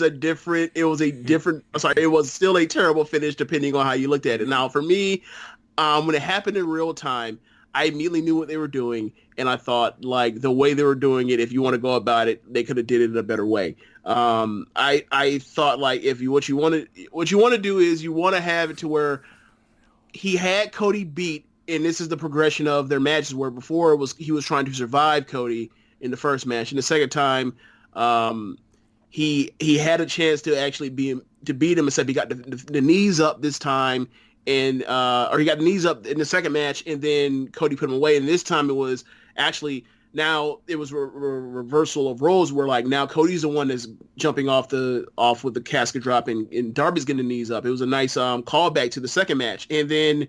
He goes for his move, and I thought that, like, if they're going for this time is the progression of from all of that I just mentioned to now it's time to show that, like, now he is the person that can show that he can put away Cody at the right time or at certain times, is like he needs to lose in a way to where he doesn't look like a schmuck, right? Like, so for me, if the finish you should be trying to look for is like, and I'm not a person that wants to get into the whole parts of what do you call it, like calling pitches and or balls and strikes when it comes to finishes, but like they were trying to protect it with that finish, and I felt like if you're trying to protect somebody with a finish, you don't want to do a finish that makes someone look like a dumbass, and that one made it look like a dumbass. Like, see, I don't know. I feel like in the excitement, I just translated back to playing my brother in Tecmo Bowl. I could never beat him. Beat him. And then when I finally, I scored a touchdown that first time to get the lead with 35 seconds left, I beat him, and I'm in this celebratory place. And then he comes back, runs the kickoff return back, and beats me because I kind of took my foot off the gas because I was celebrating before it was over. That's how I took it at Darby. He hits his coffin drop. He's like, oh, he's laying out like, I won, I finally hit it, not paying attention to his position in the ring. Yeah, and I just find that just as stink. I find that for me it's just okay, if Darby were to hit a flying crossbody off the top rope into the middle of the ring on Cody, and then Cody were to land on his back and then reverse it and land up on top of Darby, and Darby is from the fight because they've been kicking his ass. It's so exhausted. You can't kick out of that because you have a way bigger person on top of him. I can buy that finish because Cody actually did something to hold him down. Darby got pinned because he forgot because of lack of situational awareness. And I just find I have no sympathy for any babyface that has no lack of of situational awareness. Right. Like when for example the cage match between last year with Io Shirai and Shayna Baszler, where Shayna wins because Io whooped too much ass with the cage door, and Shayna basically falls through the ropes and just basically melts to the floor. I'm just oh, you don't deserve my sympathy. You lost because you're a dumbass. And another one is I think of a starter match from a few weeks ago, the Cinderella tournament. It involves over the top rope elimination, right? There are two people fighting on the apron. One person went through the middle rope. One person went over the top. The person that went over the top threw the girl that went over through the middle rope off the apron, and she sat there for a minute thinking she won the match. She's the baby face, and then the heel climbs around the outside, comes in, and then shoves her off the top, and it's you just made her like a plate of piss. I'm sorry, I just don't have much sympathy for people that look like dumbasses. Maybe I'm a cold-hearted person, but I feel like there was a better way to have protected Darby or come up with a finish better than that. If the idea is we got to give him some kind of an out, but we need to have him like he was the better man that night. It just got beat at the last second. I just need somebody to hook a leg or be on top for the pin, not that kind of nonsense, or trapped or something. Not just, oh, you lost because you celebrated before, you Deshaun Jackson yourself. You celebrated before you got into the end zone. I just don't find sympathy for that. I find you to be a dumbass. That's just me, I guess. Yeah, and see, and that's the whole thing. I do find sympathy in it, and it was in that moment, like I said, because I was sitting there watching it, and I thought she had counted. I thought the 3 had been counted with Cody's shoulder up. I was pissed, and then I was amused when I saw that Darby's out. I did not, like I said, you caught it before me, but I immediately knew what was happening. The second I saw him get his shoulder up, I was like, he's pinning Darby. No, see, I thought that's how they were going to protect Cody, and Darby was going to win with his shoulder up. Oh, the ref was in the wrong position and missed the shoulder pin up? Yeah, gotcha. Yeah, and I thought that's how they were going to protect Cody. I thought they would protect Cody by him getting screwed, and in the end, they were protecting Darby by him not being positionally aware. And like I said, I think the difference between liking and not liking that finish is how you saw it. You immediately saw the gimmick. What I will say in from your perspective, if they were to have gone with Cody had a shoulder up clear as day, but the ref was out the way, which is a WWE ass finish. But if the ref had been in the wrong position and had missed it, but his shoulder was up, and basically the idea was, they landed or Darby landed the coffin drop he overshot his target slightly, so his shoulders are down. So you think, and they also got. the camera, they also would have missed the camera if that was what their intent was, but like, because you couldn't see Darby's shoulders down as well. Like, you just knew they were down though. Or if you were trying to capture both of their shoulders being down at the same time, like, you could have had it to where like what happened, and I feel like that would have protected Cody a lot better than like what happened to Darby, where it's like, oh, he just got lazy at the end or whatever else, as opposed to like, nah, Cody got screwed there. And then like you could have had him bow out or whatever else. You could have had, Jake talk all the stuff you've been talking about. We mentioned that he might have a, banana peel loss to avoid my man Lance or whatever else, but that's okay. We're going to take care of this dark, brooding little pipsqueak, and then we'll offer Cody a title shot in the future too. And there's no way for him to back out. I mean, I could see in my mind like all the stuff that could have been done if they had did it the way that you thought it was going to happen initially. But whatever, either way, like, I think we're still going to get this match that I've been kind of wanting to see now between Archer and Cody, because like they set this up well. Like they were, this gigantic monster has wanted this babyface. This babyface has kind of not, entertained the idea that much. This heel is like, going through these people on a tear to get to this point, and like now they're going to meet together. And I think it's pretty straightforward and well done, especially when you throw in like the added stuff of his older brother. But like, yeah. I think that they've done a really good job with this. Yeah, my prediction was Darby. When I predicted the tournament, I said it was Darby. When people asked me who I thought it should be, I said it was Darby. Because like Cody doesn't need this. When he cut his promo that said, everybody in this tournament wants this, I need this. I'm like, it's kind of the opposite to me. Everybody in the tournament needs this. You want this because you're Cody, and we've proven we can build a big match with you with nothing on the line. You're basically the AEW Undertaker. But how many people are going to turn on him? How many people he got to turn over the next like 5 years to accomplish this thing of him having these personal gigantic feuds that draw interest that without it being like, okay, so every single body he ever interacts with like wants to turn on him. Like when is it going to become the fact? Like I don't know. I mean, eventually is going to turn on somebody, and they could have stretched out. He didn't have to go straight into Lance. They could have stretched out the MJF feud a little bit longer. Even with Cody maybe taking another loss to MJF. I think maybe that's what we get to after this pay-per-view. Yeah. I think like MJF is probably going to get sent packing by Moxley. Yeah. And then like it's like, well, I lost that title opportunity. I know I can get another opportunity from this guy, and like Cody can finally get his win back because like I personally think Cody should win this thing. I don't think like I'm sorry. I love what Archer has done since he's been on TV or whatever else. But like I'm tired of Babyface being pushed at a certain level and then like he loses every big match. Cody needs to win. No, I mean it's true, but I want Lance.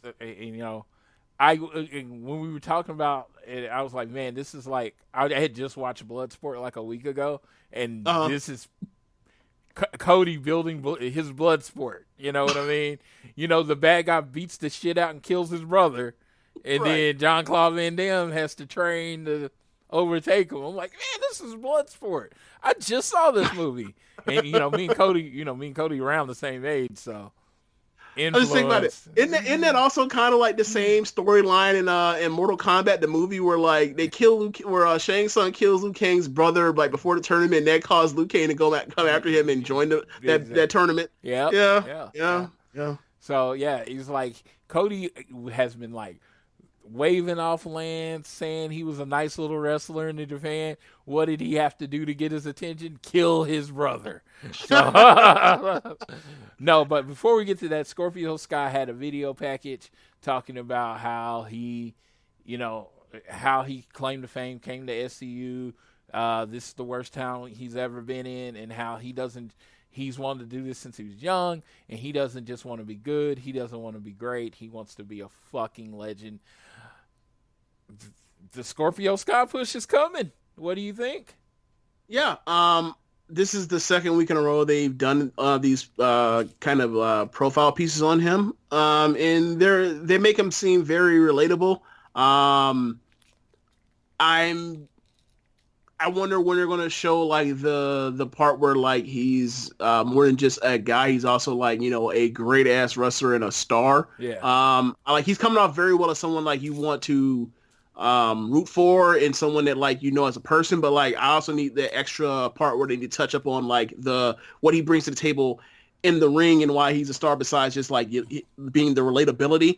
Like I feel like we kind of in the next coming up tapings. That's what I'm hoping. Yeah, I think he'll be on Dark, beating up some jobbers, maybe get a jobber match, and you know, he needs some wins. You know, yeah. He like what they've done for Archer and Brody Lee. He needs some wins where you see what his repertoire is, what his finisher is gonna be, because I don't think his finish has kind of been the roll up as a singles wrestler. Yeah. So he has to define his finisher. I just think I thought this was a great appetizer. Especially if you just gotten somebody to watch AEW once this week, they're intrigued because, I mean, of course. Who's that guy? Yeah, it's like, oh, okay, let's see what he does. I mean, the lack of color problem is very prevalent in AEW. It's there. So it's just something that anyone that's more than a casual knows. You know what I mean? I would say that it's not as much of a lack of color problem as much as it is a lack of black people specifically problem. Yeah, right? because like, they do have Lucha Bros and Sammy G, and they have color. Don't get me wrong. I've been very much made the difference clear. It's just like, it's like, hey. Yeah. But, hey, you can't say there hasn't been African Americans on there in the last 2 months. That's every jobber they had. that is not, you know, like, we have plenty of black people who come out here and get their ass whooped. And you know, some of them, you know, at least one or two of them are going to get used in the future. You just see it. Pineapple Pete. You got to have a pineapple. I think you have to have. You know, because you know, like they have to throw a big star on Dark every now and then. I think you need a Jericho Pineapple Pete match on Dark. Oh God! As the main event of Dark. Has Jericho ever been on Dark? That's exactly what I'm saying. You know, Cody, Kenny, everybody's done Dark. You have Jericho on Dark just beating up Pineapple Pete. Oh, man. Yeah, that's what I'm saying. He hasn't been on there. I feel like you almost have to say that for a crowd. Obviously, you don't know whenever you're going to get a crowd again. But I feel like you like same thing with I kind of feel this way. I'm not like 100% sure on it, but like this is kind of not a strong feeling, but like with Scorpio, it's like, okay, so Scorpio's going to come back, or Scorpio's going to come in after these pieces, and he's going to have these matches that we imagine are going to be impressive matches, or maybe he's going to have like super competitive matches that are going to be impressive.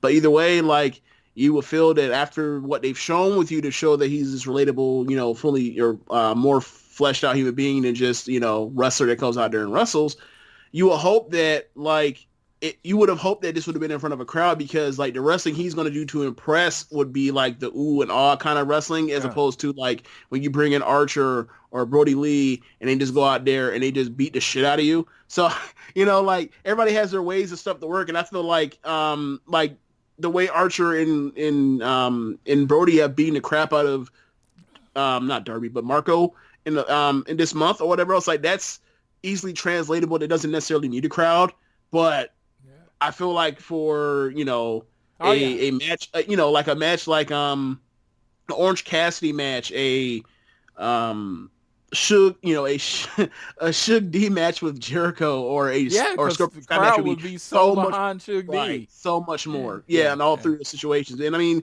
they made the Orange Cassidy match a few weeks ago work, 2 weeks ago, but like you just know in front of a live crowd that would have been an even louder reaction, or not reaction, but even louder. It would have worked even better because the crowd had ate that up. Yep. Well, in 2 weeks when Florida starts allowing fans in, oh God, we're gonna get that. We need Chris Jericho versus Suge D. Then we got an MJF injury update. Apparently, his hangnail, it healed. Not only did it heal, it overhealed. Now he has like the strongest nail ever. I would love to see him work that into the gimmick. poke people out with that super strong nail. But what is it with MJF and nails? Huh?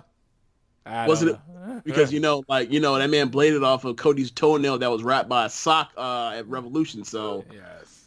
What is it with him and nails? I do not know, but he doesn't like the nails. They get to him, and he was getting prepared to come work in front of. Come fly all the way to Georgia to work in front of 6 or 7 of his peers. And he was shaving up, and he cut himself. So right now he's not medically cleared. Hopefully we can get MJF in attendance. He gets healed up. I love this because. How many seconds did it take you to realize like there is a neck brace underneath this scarf? And no, I did not. It took me a while. I knew something was underneath the scarf. Okay. Because he was doing, right. Cody thing. You know what's funny? I actually went through my phone looking through memes, and I actually saw the picture you had of you and Cody. I think it's you, Cody, and the Young Bucks, right? Yeah. It's you, Cody, and the Young Bucks, and Cody has that scarf wrapped around his neck, and Cody has this smirk on his face like, wait till Floyd sees this on my neck tomorrow night. Dude, we all saw the tattoo. Really? Yeah, we all saw the tattoo. We all saw it. He did the worst job of hiding that tattoo ever.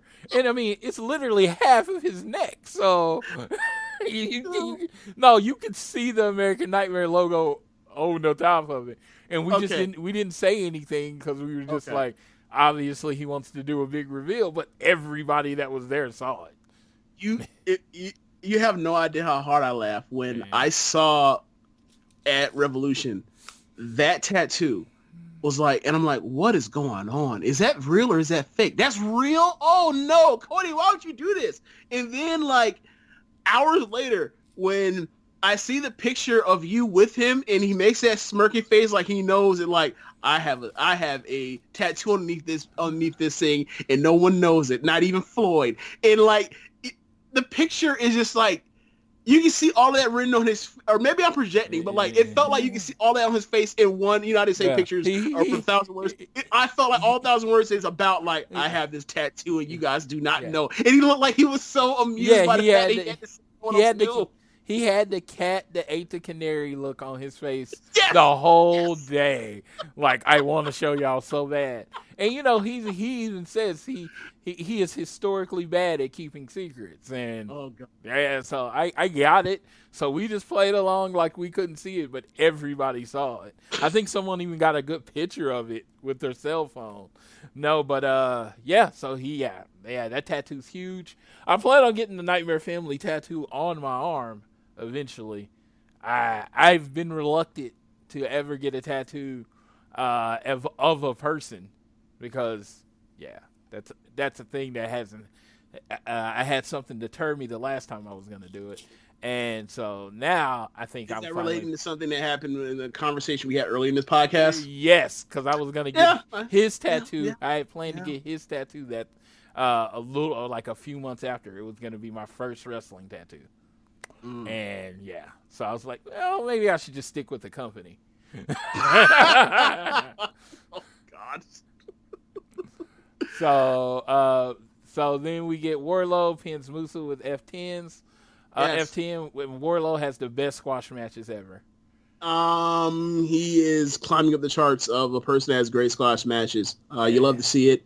I love watching people come out here and just demolish people. Yeah. The War Trigger is one of the best new moves I've ever seen. Yeah, it's one of those new moves that it reminded me of when Goldberg would do the spear and then the jackhammer. He would do the spear and it would look so good. And you're like, why are you doing anything else? Like after he does the knee, I'm like, just pin the dude. It's just you're just being an asshole at this point. I just think I don't know because it looks just devastating. But like this is a person taking their own bump, right? Yeah, this is a person taking their own bump, and then like after that, the impact like they just melt off of his like his quad, and it's just like so like my God, he's murdered this person. His squashes are very very impressive. I don't care if he does anything else after this beyond this. Like, obviously, he got stretched out with the Cody Cage match, whatever else. But, like, if this is his role of him just come out, he beats the living shit out of somebody, and then, like, he has one match after a certain amount of time that goes for a certain amount of time, like, he is going to get over.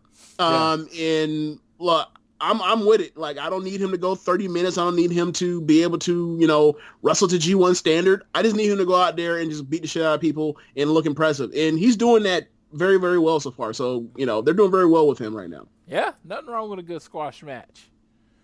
They are serving a purpose. Then we get the Bubbly Bunch featuring the Manitoba Melee. We get special appearances by Ted Irvine. We get Lou Ferrigno. Yes. Who else was in it? Fluffy. Gabriel Iglesias. Yep. I was just about to say him. Yeah, there was a bunch of people. Some Rockman guy that I'd never heard of. You also have Jay and Silent Bob, and Kevin Smith, the person that plays Silent Bob. Yeah, I can't remember Jay's real name. Jason Mewes. Yeah, that's right, Jason Mewes. Yeah. So that was interesting. Like it was just more wacky Jericho-ness, which only works because he's a freaking ham. So yeah, it was great. Then we get so I'm wearing a Santana and Ortiz shirt right now, right? The cartoon shirt that I was telling everybody I just got. My friend Jason was over there, and he looks at me and he says, "Hey, who are those?" I was like Santana and Ortiz, and he's like, "Who are they?" And I was like, "You're kidding me, right? You watch Dynamite every week?" And he's like, "Yeah." I was like, "Are you sure? And you love Chris Jericho and the Bubbly Bunch?" And he's like, "Yeah." I was like, "Santana and Ortiz?" And it was just, I was like, it was like the two Hispanic guys, that 2 of the 3 Hispanic guys in the inner circle. It was just like me, just like got this shocked look on my face. I'm like, oh yeah, got you. It's like, yeah, I mean, because they haven't really. I mean, after the Moxley stuff or Revolution, like they, because of the lockdown, they've kind of, they've really only been on screen when they've done the Bubbly Bunch stuff. So like, I could see how. Yeah, they need to say their names more. Because I would say so. Speaking of them, are you looking into like the sandals, the chancletas? Have you thought about? No. See, I feel.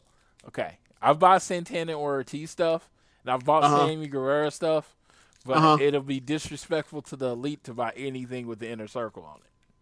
Oh my God! But Floyd, how have you come to determination? What in your mind makes it okay to buy individuals in the Inner Circle stuff, but not actual Inner Circle? I don't own a Chris Jericho shirt because he unfairly cost Cody a shot at the world title for the rest of his existence. And then I don't own a Jack Swagger shirt, even though he is Oklahoma's own, the pride of Perry, Oklahoma, Jack Swagger, because he's tied with Chris Jericho. But my love for LAX or Proud and Powerful goes back like 2 or 3 years, and Sammy Guevara just had an amazing shirt, so I had to buy it. I bought the Hit Me Up shirt because, hit me up, Is that the shirt when he's basically has like he's like dressed as Jesus and it says "Hit Me Up"? Yeah, he's hilarious. Dude is hilarious. I hope he never turns face ever in his existence. I love Sammy Guevara. I love Sammy Guevara. I just like he was like, I saw him at NWA. That NWA anniversary show. And that was the first time I'd ever seen him wrestle. And I was like, oh, that guy's going to be a star. I had no idea he was going to sign with AEW, after a while after that and be who he is now. But I remember I saw him one match and I was like, he's a star. You sat with us during the WrestleCon Super Show in New York in last April, right? Yeah, was he on that show?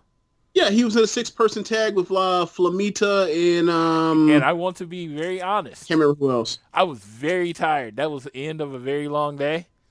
So I was kind of in and out of consciousness while sitting there watching that show. Yeah. Okay. So I just I saw him. I probably missed him because it was just I was like, that's the whole thing with those weekends. They're great and all. They kind of run together. It runs together, and you get, like I said, like it was the WrestleCon Super Show the year before, and I know Minoru Suzuki was there, but and then I was like, I couldn't tell you like 5 other people that were at that show. It was like I had been to Access and stood for the last 10 hours, and I was sitting in a chair. I bought like 6 sodas. All I was happy to do is sit and have something to drink. I don't remember most of that show. People have reminded me of things that have happened at shows. Like I was one of Josh got mad at me because I was at one of the greatest ROH shows of all time.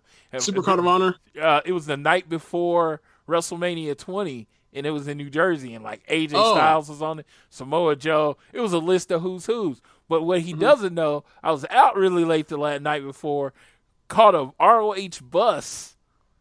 They bussed us out to the event in Elizabeth, New Jersey. We watched the show, and then there was a second show. I was tired. I was so tired. Dusty Rhodes was doing autographs at the show, and I didn't even line up to get one. You know how many shows like I don't remember stuff like, and it's funny because like I don't know if it's because of the experience of being there. Like it's harder to remember stuff, but like there are matches that aired on TV that like I can remember sequences of, right? But like the WrestleMania weekend shows that I was sitting there in person for and marked out for all this stuff, like a lot of it's a blur. And it makes me think like, okay, so I'm sure you've seen people get interviewed about matches or whatever else, like wrestlers get interviewed for their famous matches or whatever, and they can't remember nothing. And I'm like, I used to be like, how can you not remember this, that, and third? It's like, that's kind of why. It's like, there's so much stuff going on, or you've done this a million times, and it's like riding a bike that is like the stuff that you think is like this super intricate stuff is like, it's so second nature, and that like it's not special to where it's like it's just something. It's just Saturday to me. And it's like I can see that. I had never watched the ROH show.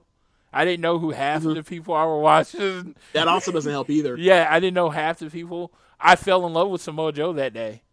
I saw him wrestle, and I was just like, that's the one vivid memory from that show is Samoa Joe's match.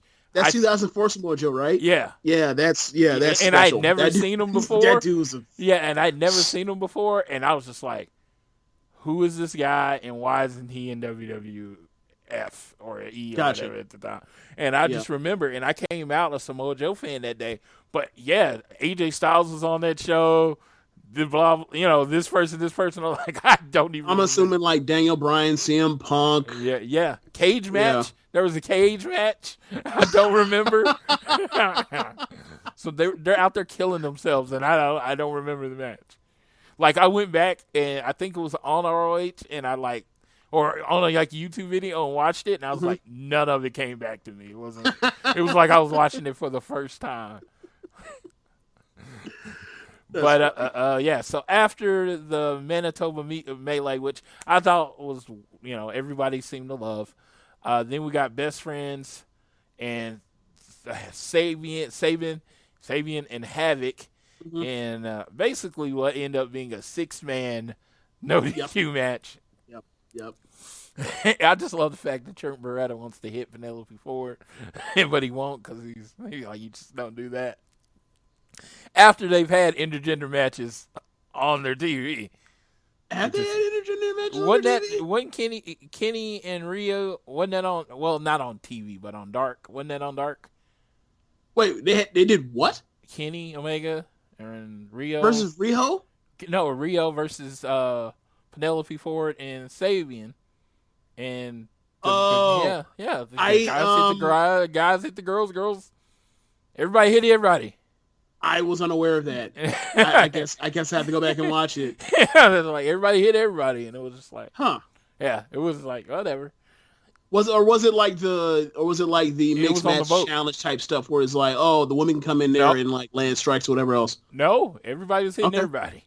Okay, so I mean, because For example, Kenny's big match in DDT last year was an intergender match. It was Antonio Honda and Miyu Yamashita. Miyu Yamashita is one of the best wrestlers in Tokyo Joshi Pro. Or actually not probably, the best wrestler in Tokyo Joshi Pro. And they're paired off against Riho and Kenny. And I haven't seen the match, but Rich, it got, people raved about it. And Rich Washi said it was like every bit as good as people raved about it was. And like I saw highlights of it, and like they're having a tag match, just happens to be 2 women in there and 2 men in there. So like, I mean, I guess maybe Kenny's like, if it's intergender, like we're going to fucking wrestle. I don't care. And like, that's the way you should handle it.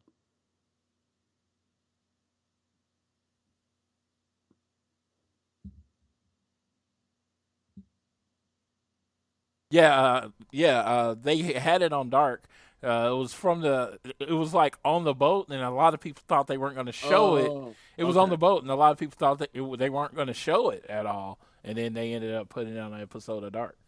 I might have to seek that out then. Yeah, they both dressed the same. Kenny's in his pink and white, like white and pink. Yeah. I've seen that gear before. That was the same gear at that DDT show. Like it's very like early. It reminds me of like what Shawn Michaels and Bret Hart would have wore if they were like a babyface tag team together in the early 90s. All right, and then in that match, Chucky T hit Sabian with the awful waffle onto chairs. So there was one particular spot I remember in the match. Orange Cassidy doing the fall, and he kind of fucks up, and then it's like you look on his face, and he like breaks character and laughs because it was so horrible. What did you think of that? I mean, at least he turned it into something he could use, I guess. But it was a botch. Yeah, it was funny. I love it when they acknowledge it. It was just like he couldn't say stone faced. He just that was shit. And then we get Britt Baker's role model sessions, where she seems to carry over anger she had from Tony, because Tony took a call from Brandy, or had a conversation with Brandy, and Britt called while they were having a conversation, and Britt kind of was pissed at Tony for taking the call, and it looks like this spread into the show because you shouldn't wear glasses if you're not a doctor, and then she showed a picture of Tony.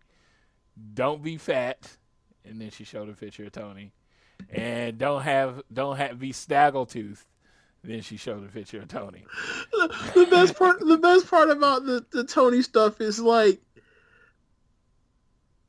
okay, so they did a thing where like where they tried to say that like they photoshopped the fat off of Tony, when in reality that like what they did was they distorted the picture with Photoshop, and then they were basically like undoing what they were doing. It was just like, it's like she's so evil, and like she's so mean, and like she's so clearly a fake phony, and like that is and it comes off with the interaction with the makeup artist or whatever else. Like it's so good. Like I never thought that like we would get to a point with Britt to where like she is like, I wouldn't say necessarily like money in the way of like you put her out there and like it's almost like it's for sure like a layup that is gonna go out and end up well. But like I didn't know that we were going to get to a point to where like she like is an enjoyable staple of the show every time she's like on the camera now. And I didn't, this is you got to remember, this is look at February 9th? Oh no, not February. Go back to January. It wasn't looking great for her. Yeah. And then like this thing is all turned around. Like, I mean, from the time she turned heel to the bolt stuff, like this is one of the better like, recalculations of AEW's history so far in the 6 months they've been around, or 6 months of television that they've been around. And you found out in the interview later in the week that this was Kenny's idea to turn her heel. And that it was a great idea, because I had been saying she comes off more of as a heel than a baby face, and a lot of people, it was a common thing that people thought she should turn heel, and she's like, I'm gonna need help with this, and whatever help she's getting has been gold, because this was the AEW equivalent of back in the 90s, back in the late 90s. If you wanted to go heel, you had to beat up JR. You remember that? Oh God, yes. This was her beating up Tony, but she did it verbally. Yeah, you're right. You have to beat up somebody everyone loves, and she took a dump on Tony. You're right. They used to do that so much with JR, where it was like Triple H always threatening to beat him up, whether it was Foley putting his hands on him, whether it was having Kane set JR on fire. You're right. They did do that a lot, and this is kind of like it's done a lot more tastefully. But yeah, you're right. Yeah, back in the day, man, if you wanted to be heel, you weren't a heel until you beat up JR. Yeah. It was like, especially in Oklahoma. It was Oklahoma. JR was getting his ass kicked that night. Remember when that one time they brought out Laurinaitis to fire him on air without no notice? He had no idea what was going on. They just pulled a bullshit segment on him out of nowhere. Remember that? Yes. That was like 2011ish or something. Yes. Fun times.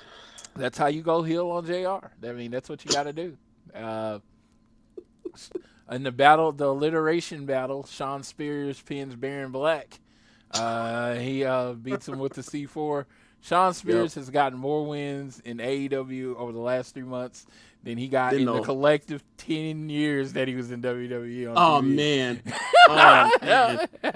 You might be on something there. You might be on something. I thought originally we were going to say is like he's gotten more wins in like this time frame during these quarantine times or during the empty arena time than like the rest of the year or like his whole AEW career. But like if you want to extend it all the way back to WWE, you might still be cooking something. You might still be hitting on something. Yeah, Shawn Spears. They put him in the ring with the trainees, and you know he puts them away. He gives them a little offense, and then puts them away. Brody Lee, another master of squashes. Marco Stunt has a job. He makes big guys look amazing. And Marco Stunt might be Jobber of the Year after this month. He might be Jobber of the Year. But when they give him that Spike Dudley push, where he's just beating guys out of nowhere, I think it'll be fun. You know, you're never going to give him a title or something, but you give him the fluke victory. You know what I mean? It'd be great. Especially when you can do that. You got to give him like those 1-2-3 kid type wins. Yeah, against Shawn Spears, of course, because Shawn Spears' losses don't really hurt him, wins don't hurt him. Everybody just sees him. Everybody sees him as a certain position. Do you know he could beat jobbers for the next 10 months, and as soon as he wrestles somebody serious, Shawn Spears is losing. It wouldn't change anyone's mind. You have a point. Yeah, like it was just Shawn Spears still losing this match. Look, that's part of the reason why Darby debt Cody is like, I lost to Shawn Spears, bro. Right. Nah, bro, I gotta get this frustration off somehow, some way. Yeah. Like I can't. Shawn Spears got that win in a tag match. Right. To go take that L to Cody. Then we get the Mox promo. I really like this promo. I thought it came off as real. Everything he said he wanted his character to be when he was talking about leaving WWE, coming to AEW, I think was encompassed in this promo. Yes. Because he was a badass still, but he was real. He acknowledged real life was happening. You know? Yes. And he says, hey, when I come back, I'm still going to be a tough out. I feel sorry for who has to fight me next because I'm going to be a tough out. So he was badass. He was honest. It wasn't hokey, but he still had that comedic timing, especially with the, hey, call your grandma. Yes. Like, it reminds me, and that's the thing for me that why I've enjoyed Moxie's like run outside of WWE is it like, and I think this is also a lot to say for like AEW NXT is like these are two mostly very good to great weekly episodic television shows, and it's like the difference between them and the AEW or in WWE main roster is like there are so many things that they have so many similarities. It was like if you tweak just a few things, like all of professional wrestling, all of major professional wrestling on Mondays, Wednesdays, and Fridays are a blast to watch as opposed to Wednesdays are always hidden. And then like it's a grab bag to whether or not a 3 hour on Monday or 2 hours on Friday is going to work. It's like you look at like the small adjustments that they made, where all they did was they made Moxley a little bit more serious, less goofy, no prop comedy really. And that's all he is, right? And I don't mean all he is saying like it's basic. I'm saying as far as like he's such a good promo. He has comedic timing. He has this sense of danger because he has these dangerous matches when he wants to. He has a sense of having a chip on the shoulder while still being a champion. Like it works so well. Yeah, no one pulls that off. It works very well. No one has ever, like, he still walks around like he has this chip on his shoulder. And it's like, you're the champion. How do you have a chip on your shoulder? But he carries it very well. The closest thing, and I was going to say this, the closest NXT thing that I've noticed in the WWE that seemed to invade it is Raw, and it's Drew McIntyre's booking. It is very real. He is acknowledging everything that has happened to him in his time in WWE. Like the Andrade stuff with the injury? Right. Yeah, he's acknowledging everything. And it's just like, that's great. I mean, it makes it better. And it's just, that's what you want out of your wrestling. You're just like, okay, I watched this 3 years ago. Make everything I watch matter. That way I don't just not miss anything. So I don't know. I think that's been great. I've always said, and I know they got to do it for the money, but 3 hours of Raw is what kills Raw. If it was a tight 2, it's like you got Drew coming in the first second and then the last second, but whatever. I'm going off on my WWE tangent again. Jon Moxley's a badass. That promo was great, and then he says he's coming back next week. So to live Dynamite. It's going to be live. I'm so excited. Then we get Lance. I mean, hey, live is just a step closer to me being in the building, James. Oh, man. Here you go again. It's a step closer, man. You got to crawl before you can walk. Then we trust in the process. Trust in the process. That's what I'm doing. Hey, I stay, as much as it annoyed the hell out of me, I stayed in the house until they said, hey, you can go out. In the second you come out, you bust out the door, bust down the door. Dude, like the Kool-Aid man. Yeah, I was just saying they're going to say that. I'm going through the wall like the Kool-Aid man. And you're like, what up? And then we got the main event, Lance Archer versus Dustin Rhodes. For you people that are my age, which I am 38, there was this movie in the 80s called Bloodsport. And this was everything, any movie, 80s movie you saw where the bad guy kind of whoops the dude's ass in a fight. This was this fight.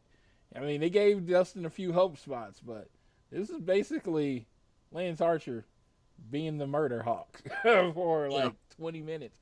I was surprised at how not bored I was at this 20-minute match. I'm not saying I was like the greatest match of all time. I'm just saying it kept my attention for the whole time. I knew who was gonna win, and I didn't zone out. Right. Yeah, so it was like, it was what it was supposed to be. It was supposed to be Lance Archer beating him up. You saw when Dustin started bleeding, and then Cody came out, and QT came out, and they were gonna throw in the towel. Cody came out and stopped him from throwing in the towel. And of course, Rich replied, now he don't want to throw in the towel because he wanted to throw in the towel for Kenny Omega. Kenny. Yep. So, hey, but then the towel getting thrown in worked against him with MJF. Now he never wants to throw in the towel. He rather let his brother get murdered than throw in the towel. And you had that moment where he had the towel in his hand. Lance Archer's beating his head against the ground and then finishes him off. I think he takes the towel, doesn't he? Lance Archer takes the towel and throws it at him. I think that's what happened. Yeah. Now, a great visual, and I don't know how gory they would have been if he took the white towel and rubbed Dustin's blood on it and then threw it at Cody. That would have been a visual. But in this whole coronavirus thing, throwing a bloody towel at somebody might not have looked right. But I just thought that would have been like watching it. It wasn't like, oh, I had 24 hours to think about it after. It was like watching it. I was like, dude, he should have rubbed his blood on the towel and then threw it at Cody. So, if you remember NXT from February when they were doing this thing with Ciampa, where Ciampa ends up getting was fighting Cole, and then like he ends up getting the top of his head starts bleeding, and there's a contract signing. Yeah. And all of a sudden the crowd, I was actually there for that. That was the Dusty Rhodes Classic final or whatever else. All of a sudden, like the whole entire Full Sail audience starts chanting, "Use the blood!" Like use the blood to sign, and then like Tommaso like looks up and was like. It starts laughing, and he actually like signs his, use the blood to stamp the contract or whatever. So it's like in my mind, you saying like he should have used the blood. I'm like, I imagine Floyd at the house, use the blood, use the blood. Yes, I would have definitely. It was just like, to me, it would have gave them more of that 80s feel moment. You have the montage building up the match, and Cody staring at the bloody towel after Lance Archer had just thrown it out. Come on, that's building drama. I'm just building drama here. But yeah, Lance Archer bangs his head against the mat like 3 or 4 times, puts him in the EBD claw, which is like was completely unnecessary because that dude was out cold. And yeah, pins him. And like he does this thing even after the match, he never quit staring at Cody.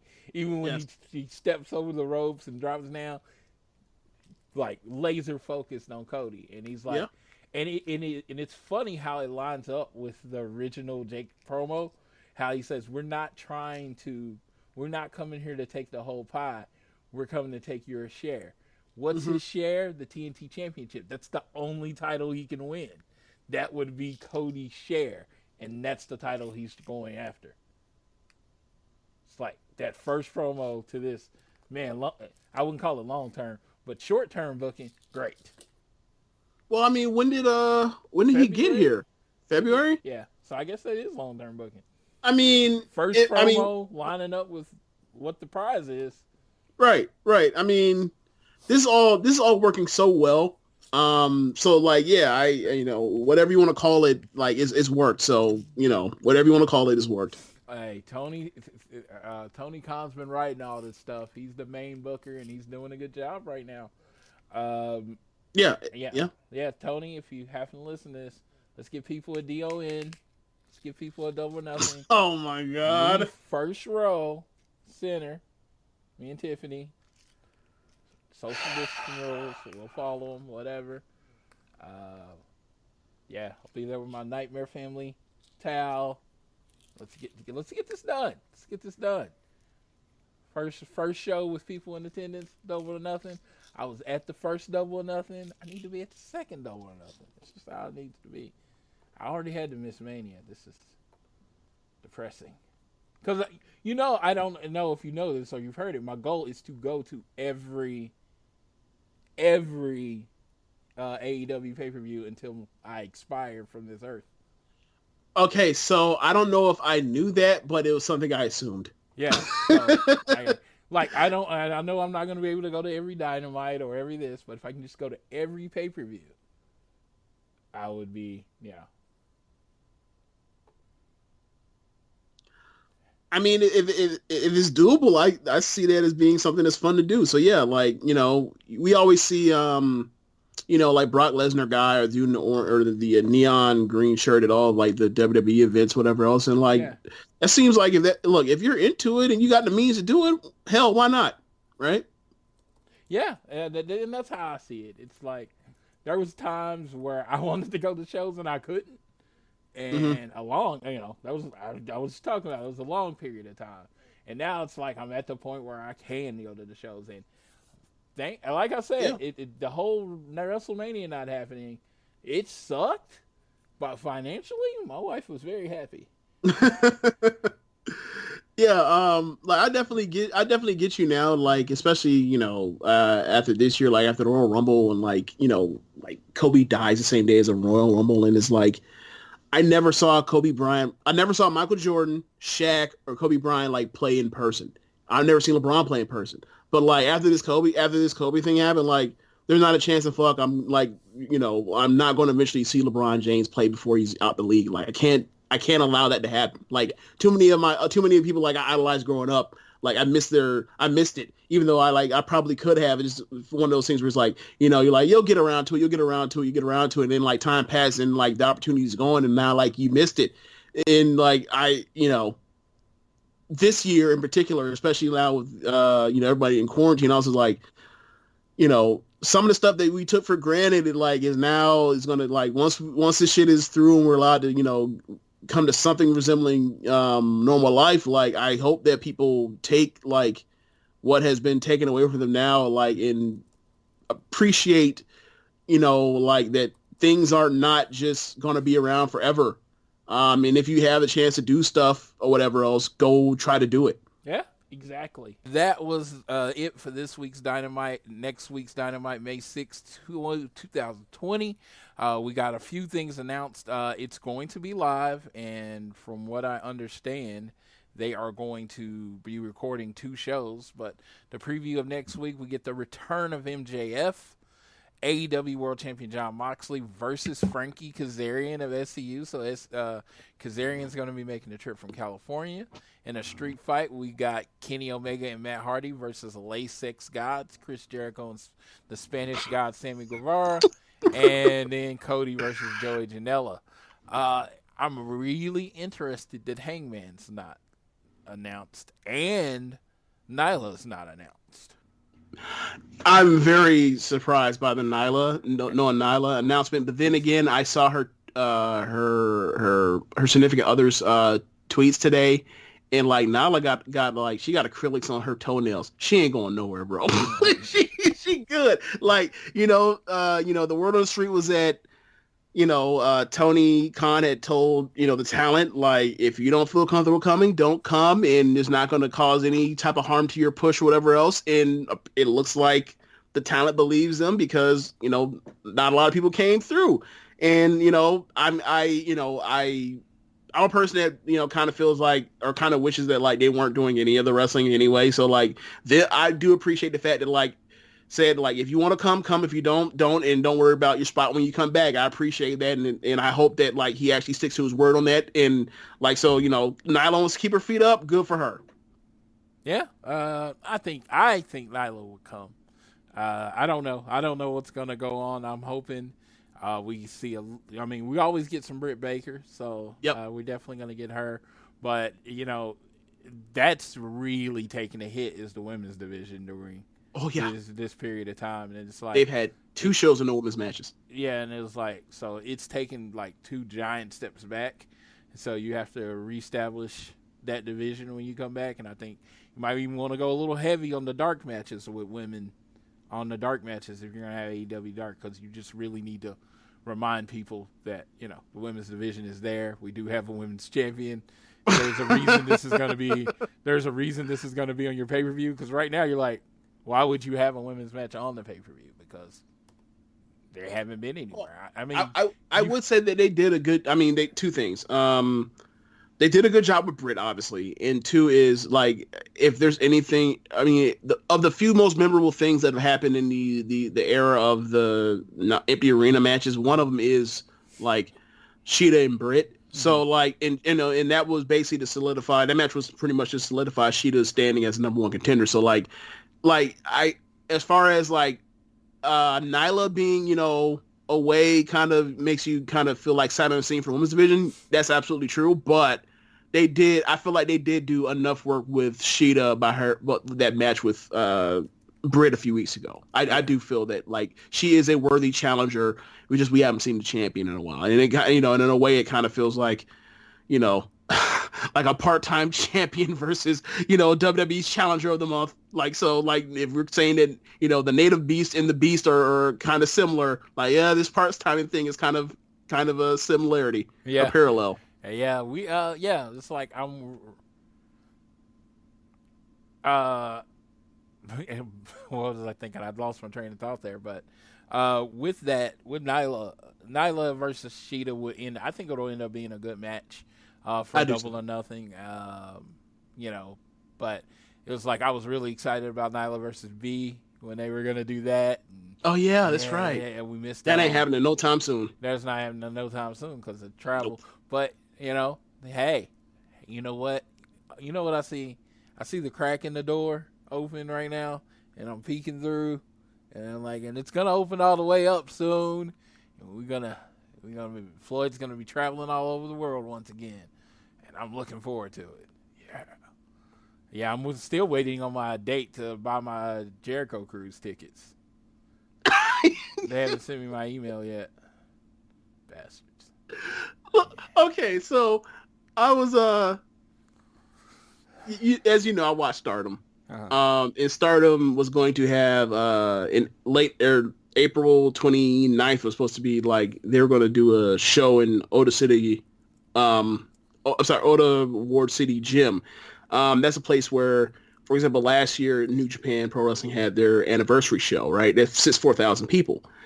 Right, that was gonna be like their first or second biggest show of all time, Stardom, and then it got canceled. And like the word is, like Rossi, the owner or CEO, said that he wants to run the 10th anniversary show, which will be next January, at Oda City. I'm not even budging on whether or not I'm going to go for that because it's like I don't know what this coronavirus thing is, how long it's going to last or whatever else. Like, I'm not even thinking about that right now. Maybe if things get more positive and months coming to it, then, there's still enough time for me to change my mind and to actually, talk myself into going. You, on the other hand, I can't wait to get on a I can't wait to get in this pressure cooker with all these people that might have this thing and be in close proximity. You are a different breed, Floyd. Let me tell you how ready to go I am.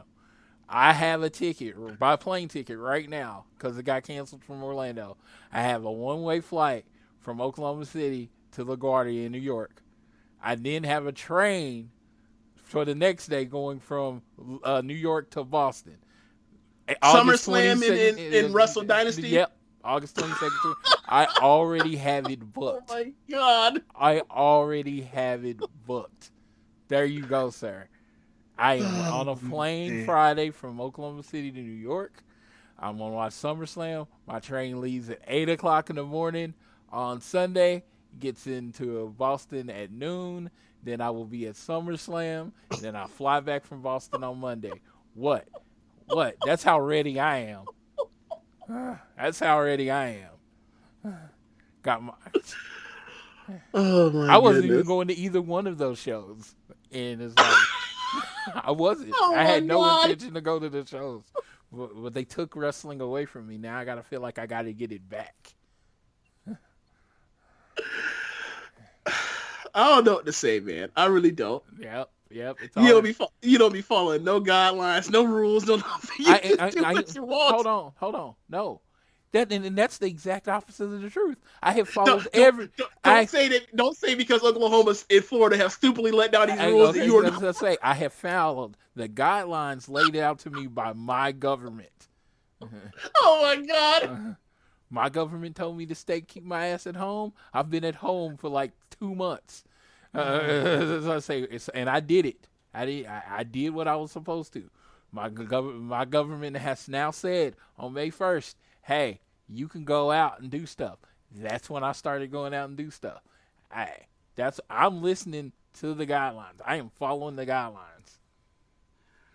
You know what this sounds like? Yeah, no, like you ever hear about like kids where like they run up to one parent and like they ask them something like, "Can I do this?" and it's something they really want to do, and the parent says no. So what they do is they go right to the other parent and ask, and the other parent is like the less responsible one. So the less, the cooler, more lax one, and that one's like, "Yeah, sure." Like this feels like you were just basically like just waving your hands on safety and public health because like you got this very lax ass parent just said, "Oh, it's okay," and you know damn well that it's not okay, but you still just gonna hide behind, "Oh, the government says so," then it's okay, fine, okay, Floyd, whatever. Yeah, because Jeremy and Josh was like, I don't know if Wrestle Dynasty's happening. Well, it might not happen in MSG, but Wrestle Dynasty live from Tampa, the Emily Center or whatever y'all call it. Oh my God, it might happen. Because Florida don't give a fuck. Thank you, Florida. You've been my favorite state most of my life. Now I know why. You don't care.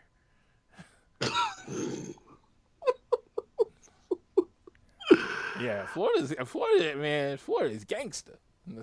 Then we're gonna get Cody versus Joey Janela in a regular match. Should be good. Yeah, it should be good. I'm not a Joey Janela guy. I know. I'm not. It just doesn't do anything for me. To all that he does, it's great. I hope to turn the corner on him, but he's a very oddly shaped individual. But and this is coming from the fat guy saying someone's oddly shaped. It's so weird. But I can do that because I just watch wrestling. I'm not trying to participate in it. I can be oddly shaped. Someone that actually does it should not be. So you want Samoa Joe to have never had a career? I love he's oddly shaped. No, see, Samoa Joe Brock Lesnar's oddly shaped. And let me say this. You're saying oddly shaped, but what was the key thing at the beginning? They look like they can fight. Samoa Joe and Brock Lesnar are very scary individuals. I agree, but that's not what you said just now. Like you're adding context to it, so it's cool now. I just wanted to use your words against you just quickly. That's all. Joey Janela is a very tiny person, so so it's like, oh yeah, like I took a picture with him. I'm like, oh, this is all of you, because I had never seen him in real life, but I didn't say that to him because I'm not mean. There it is. Yeah, I was surprised. But then he had Penelope Ford next to him, and I was like, okay, you're more legitimate now. Sorry, when a guy can pull a very attractive woman, I then respect him more. That's how it works. That's how it works, sir. Sorry. Hate me if you want to. I can handle it. Because I'm usually the odd man out on most of our conversations in the social suplex. You brought that up, not me. Yeah, I'm usually the odd man out. You brought that up, not me. Yeah, one conversation is like, I'm arguing with like 7 people. I quit. Oh, I can't remember what it was, but you said something that was just so like, what? And like everybody was jumping in your head, and I was like, wow. I never thought I'd see the day where Floyd being out here just getting jumped on like he's Caleb. I was like, it was the Joey Janela thing. It was Joey Janela. Yeah. That's what it was. Because you were like, I'd rather have like Zack Ryder over Joey Janela. I was like, dude, as is, and I think you were like, yeah, and I'm like, nah, bro, this ain't this 2020, not 2012. He has 2 million followers on Twitter, another million or so followers on Instagram. He's more known than Joey Janela, so yeah, I would take him. But again, I'm not going into that. Joey Janela is the greatest wrestler in the world. He's the biggest draw. No one said none of that. We were just like, this person more fits the aesthetic in I guess the mission statement of what AEW is and what it represents and what people hope it to be from the fan base at large. Whereas if you bring in, I think it's Matt Cardona, right? That's what he's running with, his real name. Like, unless there are some wholesale changes, he is basically just a WWE guy doing WWE shtick in AEW, and it's like, I don't know. Most people don't really have a use for that, but Floyd does. Floyd always has positive. He's so positive he wants to get rid of people that are already on the roster. I did not say I wanted to get rid of Joey Janela. What came up is they said, would you rather have him or Joey Janela? And I was like, I will take him and all of his followers and his DIY attitude, who started this whole DIY thing as a wrestler, who started the whole idea of getting yourself over on YouTube, that he has a story that would identify with the AEW fan base. That's all I was saying. And then the bell rings, and then what?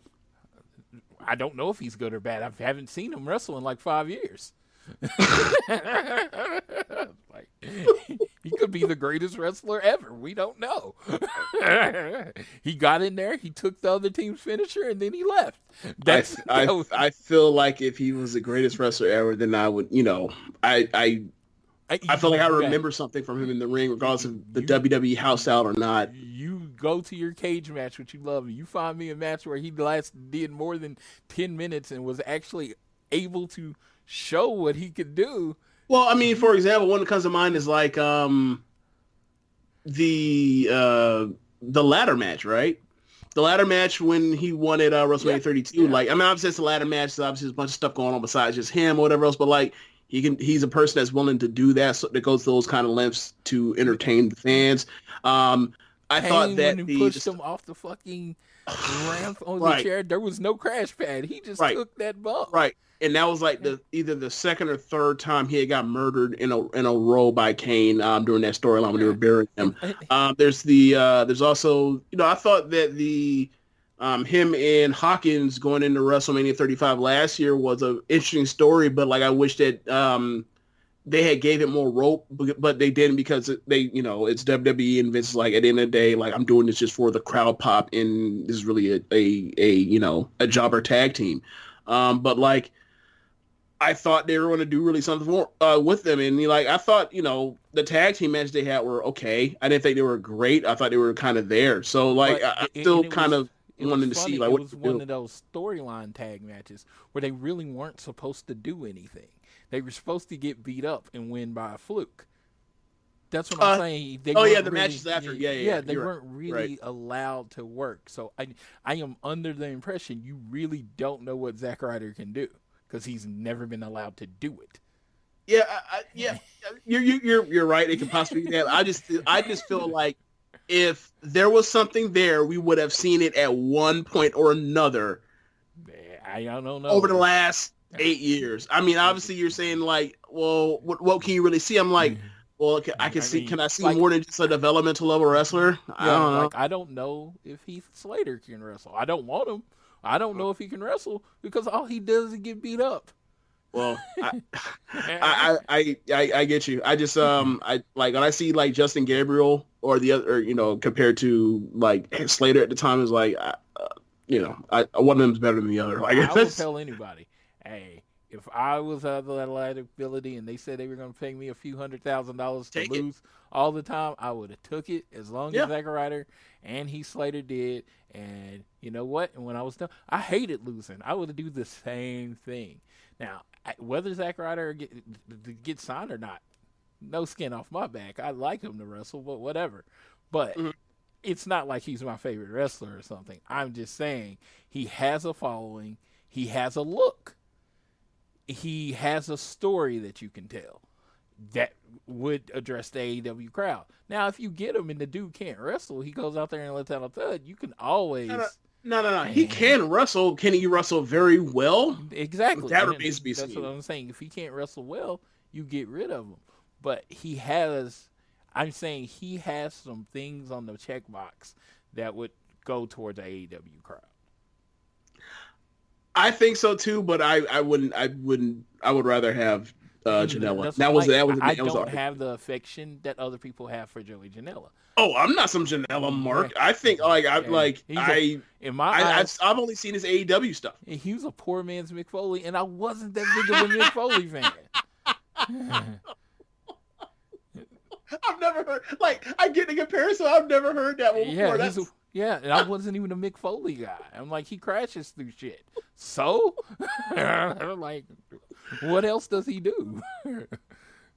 Okay, you really selling Mick Foley's storytelling short, but yeah, I get what you mean. No, I'm saying that whole he crashes through hell shit. What else he does? That's Joey Janela.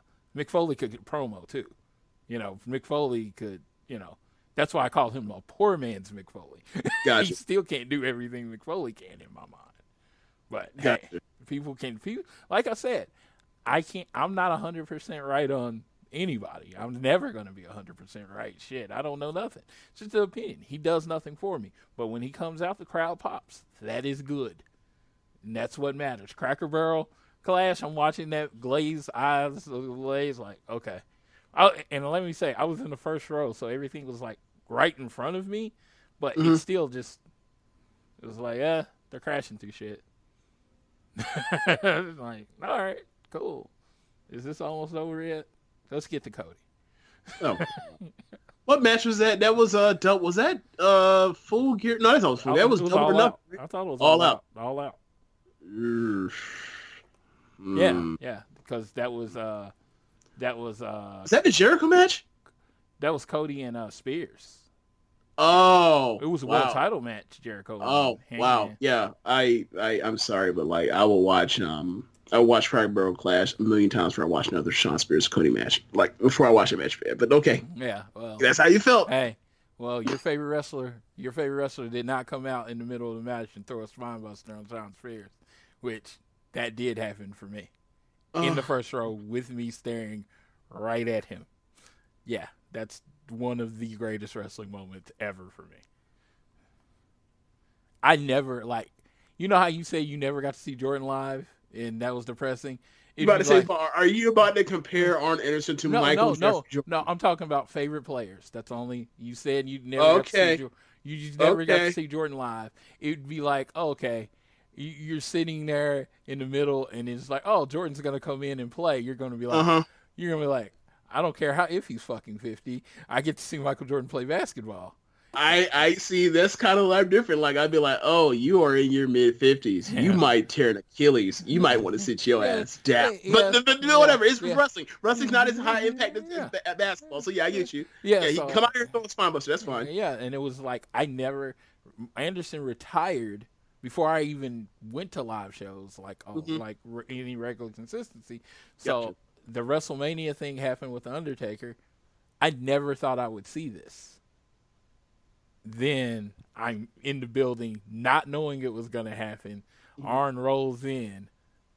And does spine bust for no reason, and then like leaves for no reason, and then Tully leaves from behind him for no reason. 5 feet in front of me. It was like, dude, that was my moment. It was like my current. It was like, and then you say, oh, you know, your current favorite wrestler and your like all-time favorite wrestler are now in this managerial wrestler relationship, and I'm like, this is great until one of them screws each other, which you know is gonna happen. Oh God, I haven't asked yet, but has Arn not been there because of the because of AIDS? Yeah, I almost said AIDS. Why the fuck would I say AIDS? Yeah, because of COVID. Yeah, because of COVID and 60s, older people. Yeah, okay. Yeah, that makes sense. Yeah, okay. So it depresses me that he's not there, and and it is funny. Like once he was there, I was like, why does Randy even have to come out to the ring after that? But Cody tells stories the way he does. But so I am down with that. Well, I think we've covered everything on the show. We've covered more than that on the show. Yeah, and then more than some people want. This has been an extended show. We want to remind you this show is brought to you by Power Slam TV. If you enter in Social Suplex, you get the first month free. Make sure you're following all of us on the social media. That's at AT Elite Pod, at Social Suplex, at Phoenix AEW, and at All Elite Tiffany. James, you're at James Boyd, right? Yep. Oh, no, at James Boyd 87. At James Boyd 87, and then at One Nation Radio.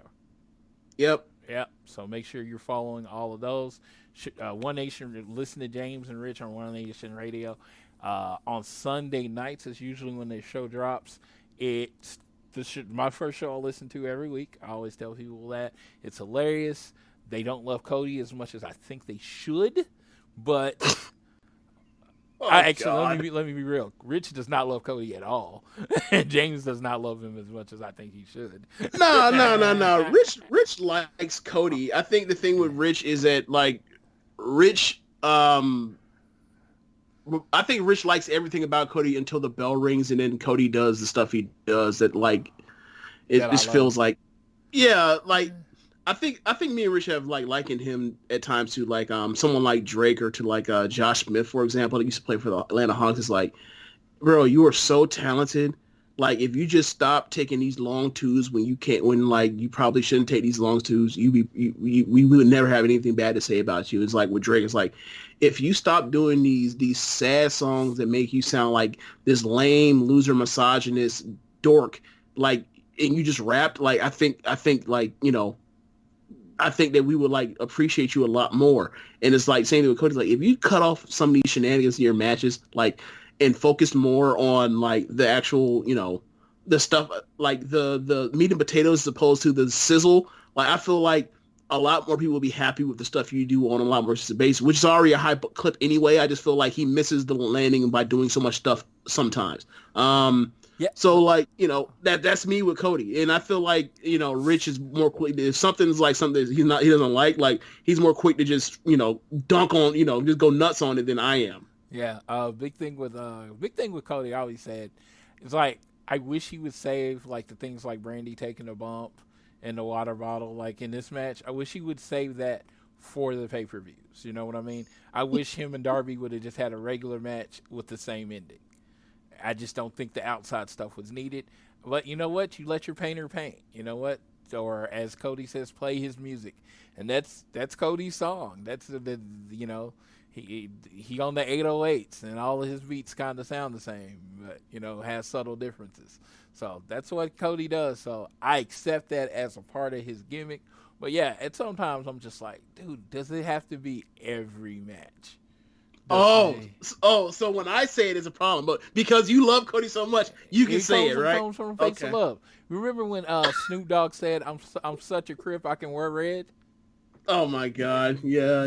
I'm such a Cody fan. I can say something I don't like because you know what? As soon as I can say what I don't like, but the bandana and the T-shirt are on the way from Pro Wrestling Tees. You know what I mean?